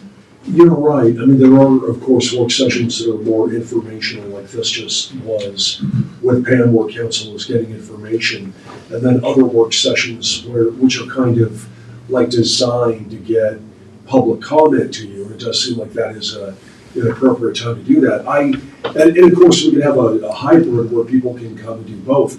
I don't know what other communities do regarding that, but if you would like to have, and I don't want to speak for Mike, but if you'd like to have another kind of brief work session where people come in and talk about, I think the 6 animal rule might be a little controversial, especially if you pass it and then there's heartburn from the community. I was speaking in general, but maybe with a bent towards this particular area. But I think just going forward is something that we might be aware of and trying to accommodate.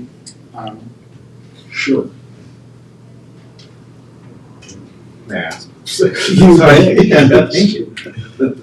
I like your idea, but I'm just trying to figure out there's procedural without it becoming a complete all the way around if we're doing something, because it can easily escalate back and forth into things. But maybe after the sections of that we just had a discussion on this one, they would have an opportunity to add and like a public comment section if they sign up, or be able to after each one.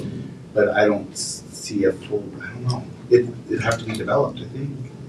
But I'm seeing like after we finish this one, was there any public comment? Allow them to speak like we normally do. Right. And Just to kind of get an opinion in the field. per charter, we publish, Mhm. although who that reaches, I don't know, but that's, Yeah, because if when we publish it, then they have the opportunity for that meeting or that work session to sign up. But mostly it's the meeting to sign up before. But I think what he's getting at, the minute that they're gonna have their ability to speak is before we've even made after we've already pretty much are within the process. Well, and maybe, and I know, to Mike's point, you've had a couple of work sessions on this now. I really don't love the idea of another one, but maybe now that you have received some information, maybe you would like to have another one to talk about specific provisions in the proposed ordinance where you also invite people to come in and make comment. Maybe that's a horrible idea. I know, I'm just trying to help, but, whatever you want to do, or this could go on the agenda for first reading. Are you thinking this one specific? Or is it just for future? I mean, on this one particularly, it seems that it was potentially or very likely beneficial to exceed the 3 and 3, but that does seem to have some also concerns with it. And there was just recently brought up a potentially workable option, so now we're left with how do you manage that at a first reading and then hearing. I'm not trying to make everybody's work more difficult. And I think what I'm hearing is you'd like to have more discussion on it before it goes on the agenda. Right? Potentially, but I'd be subject to the Other rest of the people, council's input. and the mayor was kind of nodding her head to me in the negative when I suggested another work session. She didn't seem to like that. I just like that. She didn't seem to like that. I do think the public should have the opportunity to say something, but I can't see adding another meeting on top of this. Like, the animal ordinance. We could, after we discuss that, anybody in the audience wanna give us a suggestion? Yeah. And maybe, all my years, 7, I've been here, the only thing that gets people in the meeting is something that's controversial. Right. I mean, But we should give them the opportunity. officially, we are elected to represent the public's input, so Yeah. at that point, hopefully we're in touch with the constituents. And bear. Because does that buy us time in case there is the change or like there's options that come up within there to rework it before the first reading Well, you can make changes. in the work session? Yeah, well, in the work session, you can have direction going forward, but after the first reading, you can make changes. Okay. I appreciate the discussion. If I could pop in, I think one thing that would be helpful is when we do the first reading of an ordinance, we often it's just stated this is what we're doing and there's no discussion on council, and I think that is a missed opportunity for us. We've had a work session, we've now seen the proposed ordinance, and that is the point at which I think we should be having had solicited input from the community and communicating if we have any concerns. That is when we should be saying that, not waiting until the second reading, because changing it then is a much bigger deal.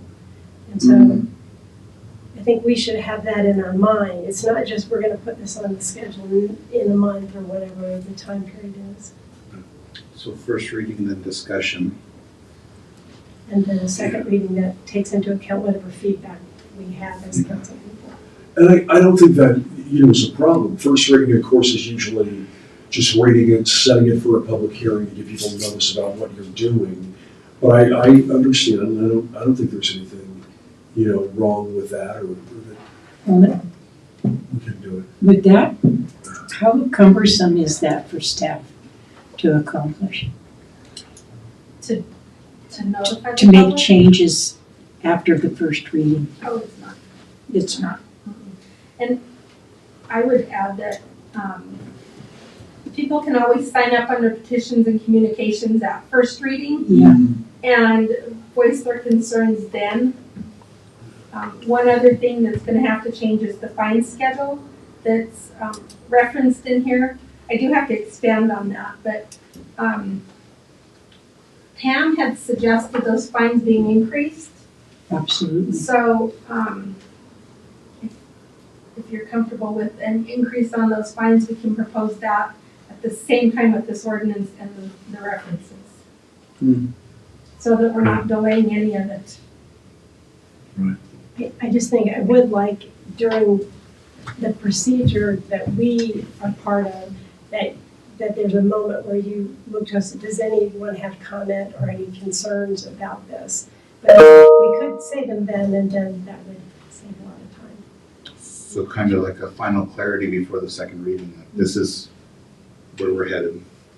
I would add that if you get input after the first reading from constituents, you're going to have to somehow direct staff to make the changes or not. So then you've come to that decision again, whether it's first or second reading, you're gonna have to direct staff to say, incorporate that. Yeah, that's Direct you to kind of direct staff. messy. Correct. What? Thank you. So did you have? Yes, that's the charter 6.3. I'm just giving input. No, that's why I'm saying, that at that point, we need to, as council people, take seriously what we're looking at and think through, do we have concerns? Have people talked to us about concerns? Say it at that time, so that's the point at which we can give staff direction. We want you to tinker with this. I don't think it should go to the first reading. It should be here in the work session. Yeah, but it's, we have a proposed ordinance that we're looking at, but Audra's acknowledging it needs more work, so we won't see exactly what we're proposing until the first reading. Usually, that's what I understand how it goes. Is that right? This ordinance for sure, yes. Okay. So another work session or first reading? Yes. Yeah. I agree. Yeah. I'm ready for a first reading with the input that we've To have a communicated right now, and then once we see that, if we have any concern, we can say that at that meeting. I agree. Yeah, because this gives the public a chance to do what we talked about, what was presented, for them to, usually they let us know, one way or another. Yes. Did you want to tell council what the judge, what her recommendation was? Yes, and as I recall, it was similar to what was being asked, which is if people are at the 3, that is, they already have 3 dogs, that they be allowed to go to 4 or higher if they go in and adopt for Noah's Ark. That is, you can only go 4 or higher. Excuse me, Trinidad Animal Shelter, thank you, sorry. I know, the difference. They're gonna have a hard You know, time. that they be allowed to go higher only if they go and adopt from the animal shelter. And, thank you. Now, I have a problem with that, Okay. What's that? because in that situation, I think the animal shelter staff has to make sure that the 3 or whatever number of animals that are at this house already, it's a clean, safe environment. Yeah. Kind of like the petition process that was discussed earlier. What did you want to add? I was just gonna, I don't like the idea that they can have more animals only if they adopt from the shelter. I just think that that's kind of, I think it should matter, like where they get their animal from. So Of course, I want them to adopt from us, but we shouldn't prevent somebody. So you're saying, Pam, that instead of doing 3 and 3, do 6 total, Yeah, period? just 6 total. You wanna have 6 dogs, not 2 dogs and 4 cats, just 6 animals. Just 6 animals. What about ducks? Yeah, Ducks are- we yeah, need to unlimited. monitor them. Unlimited. Duck Yeah. That's unlimited. Yeah, that's right. It needs to be done so. Yeah, that's kind of They silly That's to right. limit people to what Yeah, animal you want. it's a good point. It's a very good point. It's a great idea in theory, but yeah, if they're responsible, and they can demonstrate that, and you think it's okay to go to 4 and higher, then Okay. that's fine. And like the documentation part of it, like at least we know where they're at. Because I was just thinking, if it's just our animal shelter, it kind of feels like if we're going to a car dealership and saying, I'm looking for a Kia, but you don't have it in stock, well, let me look around the state and see what I can bring you in. You know, so that'd be like her having to track down a Chihuahua from Walsenburg or for somewhere to bring in. You know, but when they can just go to Walsenburg and help them out. You really went far down. I was gonna go further. Okay. I think we Yeah, that's filled that. Things we made some progress. Yeah. Okay, item number 4, Opera House discussion. Mayor, members of council, this is a work session item that was requested by council, so Mr. Mason has some information on what's been happening at the Opera House, and after that, we do have Keely and Lisa Evans on. They are, I guess, members of the foundation, Friends of the Opera, Jaffe Opera House Foundation. So, but first, Nick, if you would, let council know where we stand with the Opera House. Afternoon. Hi, Nick. So there's obviously a lot of history with this building. I'm gonna kind of go back to where at least when I started, so what we've been doing since I've been here. And yeah, so just in November of 2023, the Community Services Department, we sent a notice in order to the Opera House, basically starting the ADO process. So it's a notice in order is the first step in that, saying your building's falling down, you need to start doing something.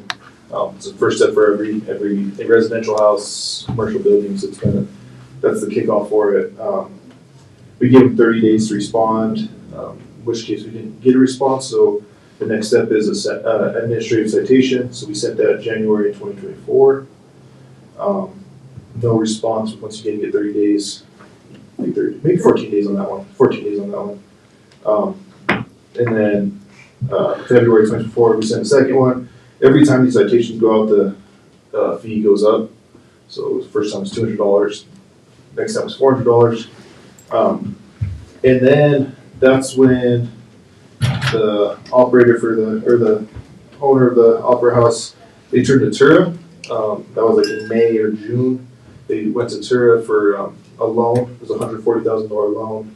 And the focus of that loan was to, one, stabilize the building, and then as well as the main part, which Tura was really worried about, was opening the sidewalk, or at least getting that walkway back. So they were working with Tura. It took a while just a couple meetings. Tura meets monthly. A couple meetings. Just what does this actually look like? What are you guys planning on doing? Do you guys have bids? Once it got to a point, now I don't quite remember when it was. It was probably 3 months of back and forth, but they got to the point where Tura was ready to move on it. Tura started to look for a mechanism to actually give them the loans, because like you spoke about earlier, Tura has a little bit of money, but they kind of lacks how do we give someone a loan for $140,000? We're not a bank. So they worked through that, and I know it did take quite a while. I think sometime in January they kind of hammered it home for sure. They had it. And it might have been a little bit sooner, but they finally had the mechanism in place. And then, since then, they've just been, I know the Opera House Foundation now, they set up a nonprofit. They wanted to set up that nonprofit before they took that loan, that way and put the property in the nonprofit's possession. So they did all that as well. Now I think there's some back and forth on the loan. Last Tura meeting I went to a couple weeks ago, Tura's still game on. We want to help.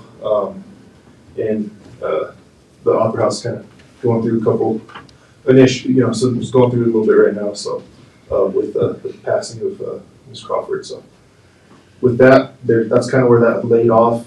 We stopped our process when they went to Turo just because if you're trying to do something, we ain't gonna kick you while you're trying to do it. But now that that's kind of stopped, we'll probably have to start going through the process again, citing them and just keep egging them on to do something with their property. Another little piece there is recently the city, we used some of our brownfield grant for asbestos, so we did a phase 1. And we're working on some sampling, so that's all kind of in the process right now, going through. And that's just very, very recent to help them with their development, or if not, then it needs to happen anyway. Get their asbestos sampling done. And that's all I really have. Like I said, there's been a little history before, I'm sure, but I wasn't around for it. And I don't know. It's kind of led us where it is right now, honestly. That's all I got. Questions? So who currently owns the Opera House? That's going to be a question for Ms. Williams. Yeah. So, and we don't. Hi there, this is Lisa Evans. Thank you all for having me and Keely on the call. Can you hear me? Yes, we can, but if you would, this discussion is with council right now. We'll let you speak in a minute. My laptop might die soon, so if there's any way I could give my pitch, that would be great. I just wanted to clarify, we're gonna hear who actually owns it, but no progress has been made since, I guess, last fall or something? Yeah. They determined they wanted to take it as a nonprofit? Yeah, they want to take it over as a nonprofit. Okay, but so. nothing, actual work has been done since No. then? Okay, that's all. Eli. Nick, how often do the structural engineers assess the building?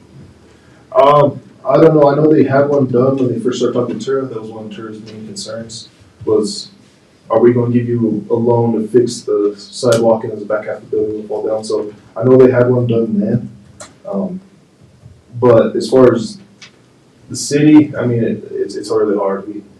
I don't have a structural engineer that could go out and look at it, so paying someone to do it. So who assesses it from the city? No one. Nobody. Yeah, we really can't. We'd have to hire someone, and that's very costly, Yeah. especially on a private property. Okay. You said the city was doing some stuff for asbestos checking on that? Yes, Who's paying for that? it's out of our grant. So Okay. we had a Brownsville grant. We did use it. We use it. And that's basically for the inside of the building? Yes, yeah. It was a phase 1 analysis, and then we're working on trying to get some sampling done for it as well to make sure that we know what's in that building, basically. And what are we doing for the front sidewalks and barricade? I mean, that's the big question here that we need to get for safety issues and that. Yeah, I know working with Turo seemed like the best path forward at the time, but like I said, that's kind of cooled off. And since that's cooled off, then really encouraging to work with Turo, because like I said, Turo is more than willing to work with them. Manny. Hello, sir. So I'm going to piggyback off of Mr. Luano's question. We have a building inspector for Yes. basic inspections. Yes. Yeah. So have we gone out and done a basic inspection to see if there's any violations or how far they are? Yeah, it's a violation. That's for sure. That's what we started notice and order. So do we have a condemnation order on the building? Yes. Okay, so it is already condemned. Well, I like to see that. I'm glad to see that we're actually moving forward on the process to try to get through. Being that my main concern is also with Mr. Shoes. We're going through, and this is 2 decades already. 2 decades of this building sitting there, and it is just getting worse. And I don't believe $140,000 is going to actually secure that building to where it's not going to kill somebody. And that is my other fear. We're watching it more and more. The raccoon infestation. I get calls daily asking about this building. There's no walkability. There's people that have fallen on the sidewalk walking in the street. You know, and I understand the dream, the vision that this is possibly gonna happen, you know, but how much longer? Do we sit and just hold on to the past? Because at this point, we can rebuild a new one, probably for way cheaper. But it's just getting frustrating, getting the phone calls over and over that they cannot use our downtown. They can't walk in front of that section. And if there's a vision for it, great, give us a timeline. Get the funding in place, let us know when it is so we can start passing it on. So I thank you so much, Nick, for your diligence on going through and moving forward on this project, you know, and your report. Thank you for working hard on it. I appreciate that, sir. Neiman. No questions, Nick, but thank you for your hard work on this particular project. It seems like a pain in Aaron. the butt. Do you have any questions? Hey, thank you. So I looked it up on the Los Angeles County website, and it is owned by the Jaffe Opera House Foundation. That's what is currently listed there. I think one of Trinidad's greatest assets is our historic building, and so I was born quite a few years ago at this point. I still remember we have lost a lot of historic buildings, and I think it's sad, and really they are irreplaceable. But irreplaceable does not mean hazard the community at large due to the building's irreplaceable status, I don't think. And I'm not an engineer, however, it doesn't take an engineer to look at that building to understand that there's significant risk being posed to our city every day. My opinion is that unless significant and immediate changes take place, we should pursue making a parking lot there. To state it plainly. So, because of my association with Mr. Briegel, I don't know how else to do that.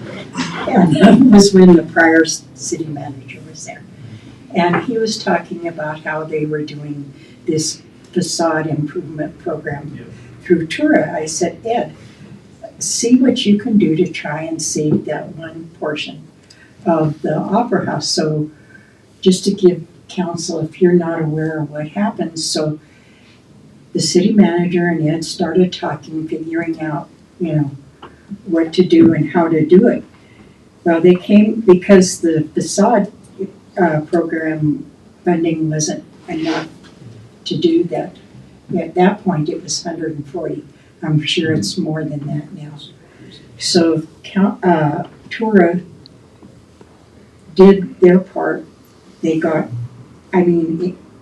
Tura worked on this thing, like Nick said, for about a year. They got the funding, they got the loan. It ended because nobody from this organization signed the loan papers for that, and that's where it sits. So, you know, in my estimation, the ball is in the Jaffa House, Opera House's owners or nonprofit, but it's not doing anything for Trinidad, you know. I would love to see that building repaired and restored, but there's got to be something fast going on there because, you know, the city is got the responsibility. If something happens with that building and hurts somebody, it's city government that's going to pay the price for it. Who put up that railing for a walkway there? That was, Ed Gilderubio was the city manager at the time, and I believe the owner was from California, Larson. Yeah. So it's been up there that long, with no 10 years? No movement, no Longer. Longer, about yeah. 12. Yeah. 12 years. At Okay. least. So I'm thinking if Miss Evans and Miss Williams don't have something concrete to come up with today, we don't have an option. We tried what we could, and I just I can't see another way out, not unless you ladies have something. I'm more than willing to listen to you. Are you ready for me? Yes. Sorry All about right, that. great. So, I got involved with the tour process last year, and I realized much more was needed. So over the last 6 to 8 months, Keely and I have applied for grants that total roughly $5 million. So we will be finding out where those grants land starting in May, June, July, and September of 25. We have an overall estimate of the cost of the project of $13 million. Keely has been working directly with New Market tax credits for a total of roughly $8 million. So the $5 million in grant dollars plus the $8 million in New Market tax credits would ideally get project completed. I agree with you. Time is not on our side. Last fall, we did complete a number of roof repairs to at least limit the amount of water and snow that was coming into the building. Specifically with Tura, when they were at the point where they had finally gotten the bank and everything approved, which was in early January, I had asked them to give me some time before they actually pulled the trigger on drafting those documents. They never did because Dana passed. So my last conversation with Ed Griego when he was at the head of Tura was that the estate, for which I am a co-personal representative, the estate cannot take on debt. It doesn't have that ability. The reason the Jaffa Opera House Foundation was established in November and the ownership of the property changed into the nonprofit was solely so we could go after a $1.9 million EPA grant to handle all the interior remediation. So there was, there's a process here. All I can do at this juncture is hope that you would be willing to, see if these grants play out as we hope over the next, really 60 to 120 days. But, and the key thing here is, similar to the to the Fox West Theater, we wanted to set up a nonprofit so that we could attract not only public funds, but private funds as far as donations. And also going after that EPA grant, that was instrumental. But the foundation is actively looking for a development partner to take this project on. And so our strategy is, if these grants come into play, that will make it very attractive to a developer to take over and to realize Dana's vision. So the nonprofit is not set up to be the developer to carry the vision forward. We were primarily a fundraising element to get the money to establish not a nest egg, but to establish a substantial amount of grant monies that don't have to be paid back. And I do wish to thank the city because to get the EPA grant, we worked with Stantec. And it was through Stantec's work with the city that they helped us get the city funds, as Nick had mentioned, to do a phase 1 assessment, and they are working on getting some sampling done. All of these grant monies and the environmental work help solve the problem for that future developer, if that makes sense. So again, it's I realize time is not on our side, and Keely and I have been working fast and furious to get every and any kind of grant applied for, funds requested, funds reserved. But I can't tell you today that I've got them in hand, because I don't. And so, like I say, we'll be hearing in May, June, July, and September of this year as to where those funds stand. So if you're able to, give a little more time. I was fascinated by the Humane Society Animal Control, because I have a cat that a local Trinidadian woman is feeding on a regular basis, that if the cat were adopted or successfully housed, the raccoons would go away. But the raccoons are there because they get a daily sizable feeding. So I know I just threw a lot at you, so do you have questions? I'm sorry, I'm going to take the liberty. So at this point, would the nonprofit be willing to sign the loan for the $140,000 to stabilize that building on the southwest corner that's deteriorated? Because from what I understand, when I talked to Mr. Graybill and Mr. Luger about it, and Mr. Glenn, they mentioned that if that was stabilized, then the proximate danger to the public would be reduced substantially. So that's my question. Yes, so unfortunately the answer is no. The estate cannot take on that kind of debt. No, I'm not talking about the estate. We are unable to accept the loan.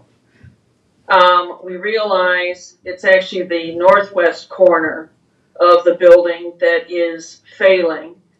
So as we have been applying for all these grants, we have been working with other consultants who have recommended that the basis of the loan was not sufficient to fix the corner. So one of these grants is in the process to get detailed drawings so that that corner can be stabilized and corrected. No, I'm sorry, Ms. Evans, I asked, would the nonprofit be able or willing to sign a loan to stabilize that one corner? It can't. It doesn't have funds to be able to, handle the loan payments. Okay. I think we may need an executive session on this. I think so, in the near future. Yes. If we could. Okay. I didn't mean to interrupt, I'm sorry. And I'm sorry, I talked first, but I've been working on this with Tura and the prior city manager for a long time. But anybody else have any questions? Go ahead. Thank you guys for being here. I do want to clarify, I really do value historic buildings, and that was the reason my comment was something would need to be done quickly. I mean, I think everyone here will acknowledge in its current state is a pretty extreme liability. That being said, if funds were not a problem at all, of no concern, and you could start construction tomorrow, what is the plans for that? Like, what would that building be put into service doing? So what the plans are, there's really sort of 3 areas. The upper floors would be residential artist studios. The main floor anticipates a restaurant and other retail spaces. And then the garden level would be classroom and training educational spaces. So we've been, in addition to all the grants, we've been working with a number of organizations as to who would be the users. Can you still hear me? Yeah, we can. Okay. I don't know what. Oh, so Keely just flashed up on my screen. I don't know if you guys can see it. we see it. But here were renderings of the. Here were renderings of what the exterior could look like, returned to its original beauty, and then layouts for the floors, the different levels, how they would be utilized. So there's a great vision for the building. It's just time and getting confirmation of funding. Ms. Evans, when did you say you might hear back from the funding, from the grants? So the first grant, which would be the EPA grant, we should hear in May. If that is a positive, that work would happen in November. Then the next grant would be the State Historic Fund. That would be in June of this year. Then after that, OEDIT for a tax credit reservation, which we are able to then monetize. That would be in July of 25. We are going after or have applied for a USDA REAP, which is environmental efficiency, energy efficiency. With the new administration in the federal government, we have been told that may be significantly curtailed, but it is still available to us, and we would hope to hear in September. We are actually tomorrow getting our application in for a community revitalization grant. That would also be, I believe, in September of this year that we would hear. So the grants are not all at once, but from May to September of 25, we should be hearing on the majority of the grant funding, as well as Keely has been moving forward with the new market tax credit discussions. That's through CHAFA here in the state of Colorado.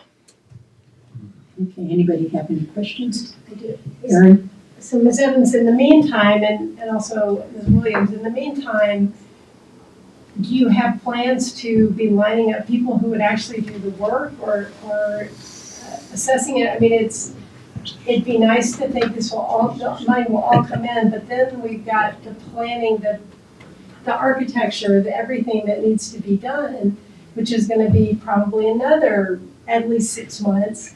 And so Well, that's the State Historic Fund grant will pay for the design work. That is its role in this funding process.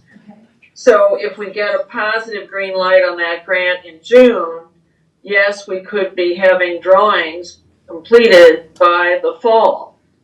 That's also when, if the EPA grant comes through, all of that remediation work could take place inside. And Keely has been doing a number of meetings with various organizations in Trinidad. And also one of the things that we've been talking about is getting different contractor construction estimates, because all of that has to come together. Yes. But there's a concern there. So the remediation that you're talking about is going through and removing the asbestos, the lead, the raccoon feces, which is a whole other airborne thing that we need to worry about, having restaurants and businesses next door while this is all going on. So there is a major concern that you haven't mentioned. When are you going to structurally sound it? Like, what point and what grant is going to secure that from possibly causing any injury? So with the structural plans that we'll be getting, then we'll have the plans to be bid so that the structural integrity of the building can be restored. That has to be done even as before all the remediation efforts. And that would also include final drawings to get that northwest corner repaired. So could that work and the funding be available by the end of this year? That would be the hope. Now, Yes. my other question. I know hope springs eternal. I don't have, Right. if none of these grants come in, let's go the other direction. If we are denied all these grants, then I think our vision is in severe jeopardy, more jeopardy than you perceive it today. So, I mean, it is can I hope that a white knight is going to show up in Trinidad? Sure, I can hope that, but I don't see that person on the horizon. I mean, Dana was a white knight, and she accomplished a tremendous amount, but she just wasn't able to personally oversee everything that she wanted to do in your community. Right. And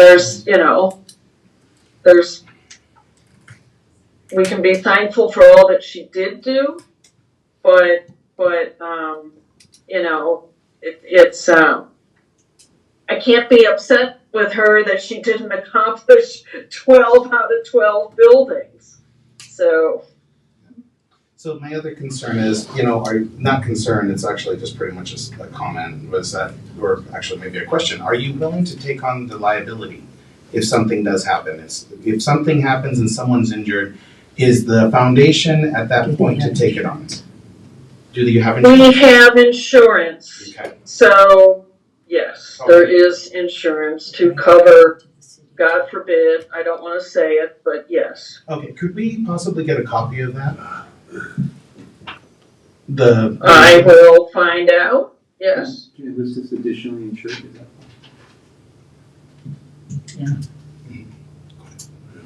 Is it possible to get where we're listed as additionally insured on that? You read my mind. Let's see, I will find out. Thank you. Anything else? Yeah, what would this, I'm sorry, what would this building be used for again? I missed that first part. I heard you say it had a different uses, restaurant. So the street level would be restaurant and retail. The lower level would be educational classroom spaces. And then the upper 2 floors would be artist residential studio space. Got it. Okay. Any other questions? At the advisement of our attorney, I think we're going to have to discuss this in executive session. Yeah. And when we get the insurance policy, if we could please have it disseminated to everybody, I'd like to look at the policy for limits of coverage, because I can't imagine a policy that would cover the damage that would be done by a building collapsing in a major downtown area. Said the guy who has an office right next to that building. Conflict of interest. Don't be the first to go. No offensive parties. Yeah, right. I hope you're not the one with the red sports car that parks in the No, alley. no, but no. I'm not that that's just me being practical. Right. Thank you, ladies. All righty, thank you so much. Thank you. When will we hear from your executive session, please? Probably not till after Tuesday, correct? Yes. Yeah. So, We'll have. you mean tomorrow, Tuesday, No, or? next Through week. Tuesday. Yeah. This is just a work session and we haven't posted the executive session for this subject. So we'll have to wait and have it on our next regular meeting, which will be April 1st. April, Fool's. no, April 2nd. April 2nd. Second. Okay, thank you. Thank you. Thank you. Thank you. Bye-bye. Bye. Okay. You guys want to take a, just a Yes. quick, Yes, please. quick break? Sure. 10 minutes. 10 minutes? That's how long it takes to walk to the restroom. No, You just went, 5:30. so. run. 5:30. That's 7 minutes. That's not bad. Our Yeah. toilet's only 12 inches Nick. tall. Need to ask you something. Nick, I need to ask you something after. Oh, you can. Who's getting in first? I just didn't want to feel left out. Sorry. Yes. Yeah.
What size of your whole shirt would you?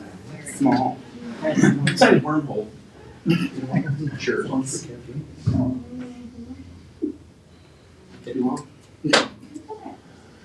Okay. Oh. What's that? Añejo. I think. I don't wear t-shirts. No, you don't wear t-shirts. The only t-shirts I have is for CU. That's right. So if I would have known that, dude. I thought you said you had a CE t-shirt. What? University College. CU. Yeah, you told me you had a CE t-shirt. What's CU t-shirt? See you, see me, see everyone. I'm an idiot. Sometimes I can land one. He landed. He's getting giddy in the city. Yeah. Okay, Notice we are the ones that listen to you. whatever. Excuse me.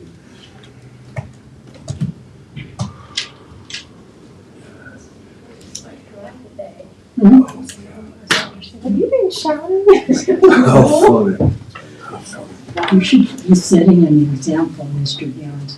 What did I do Especially, now? especially after criticizing me. I budget.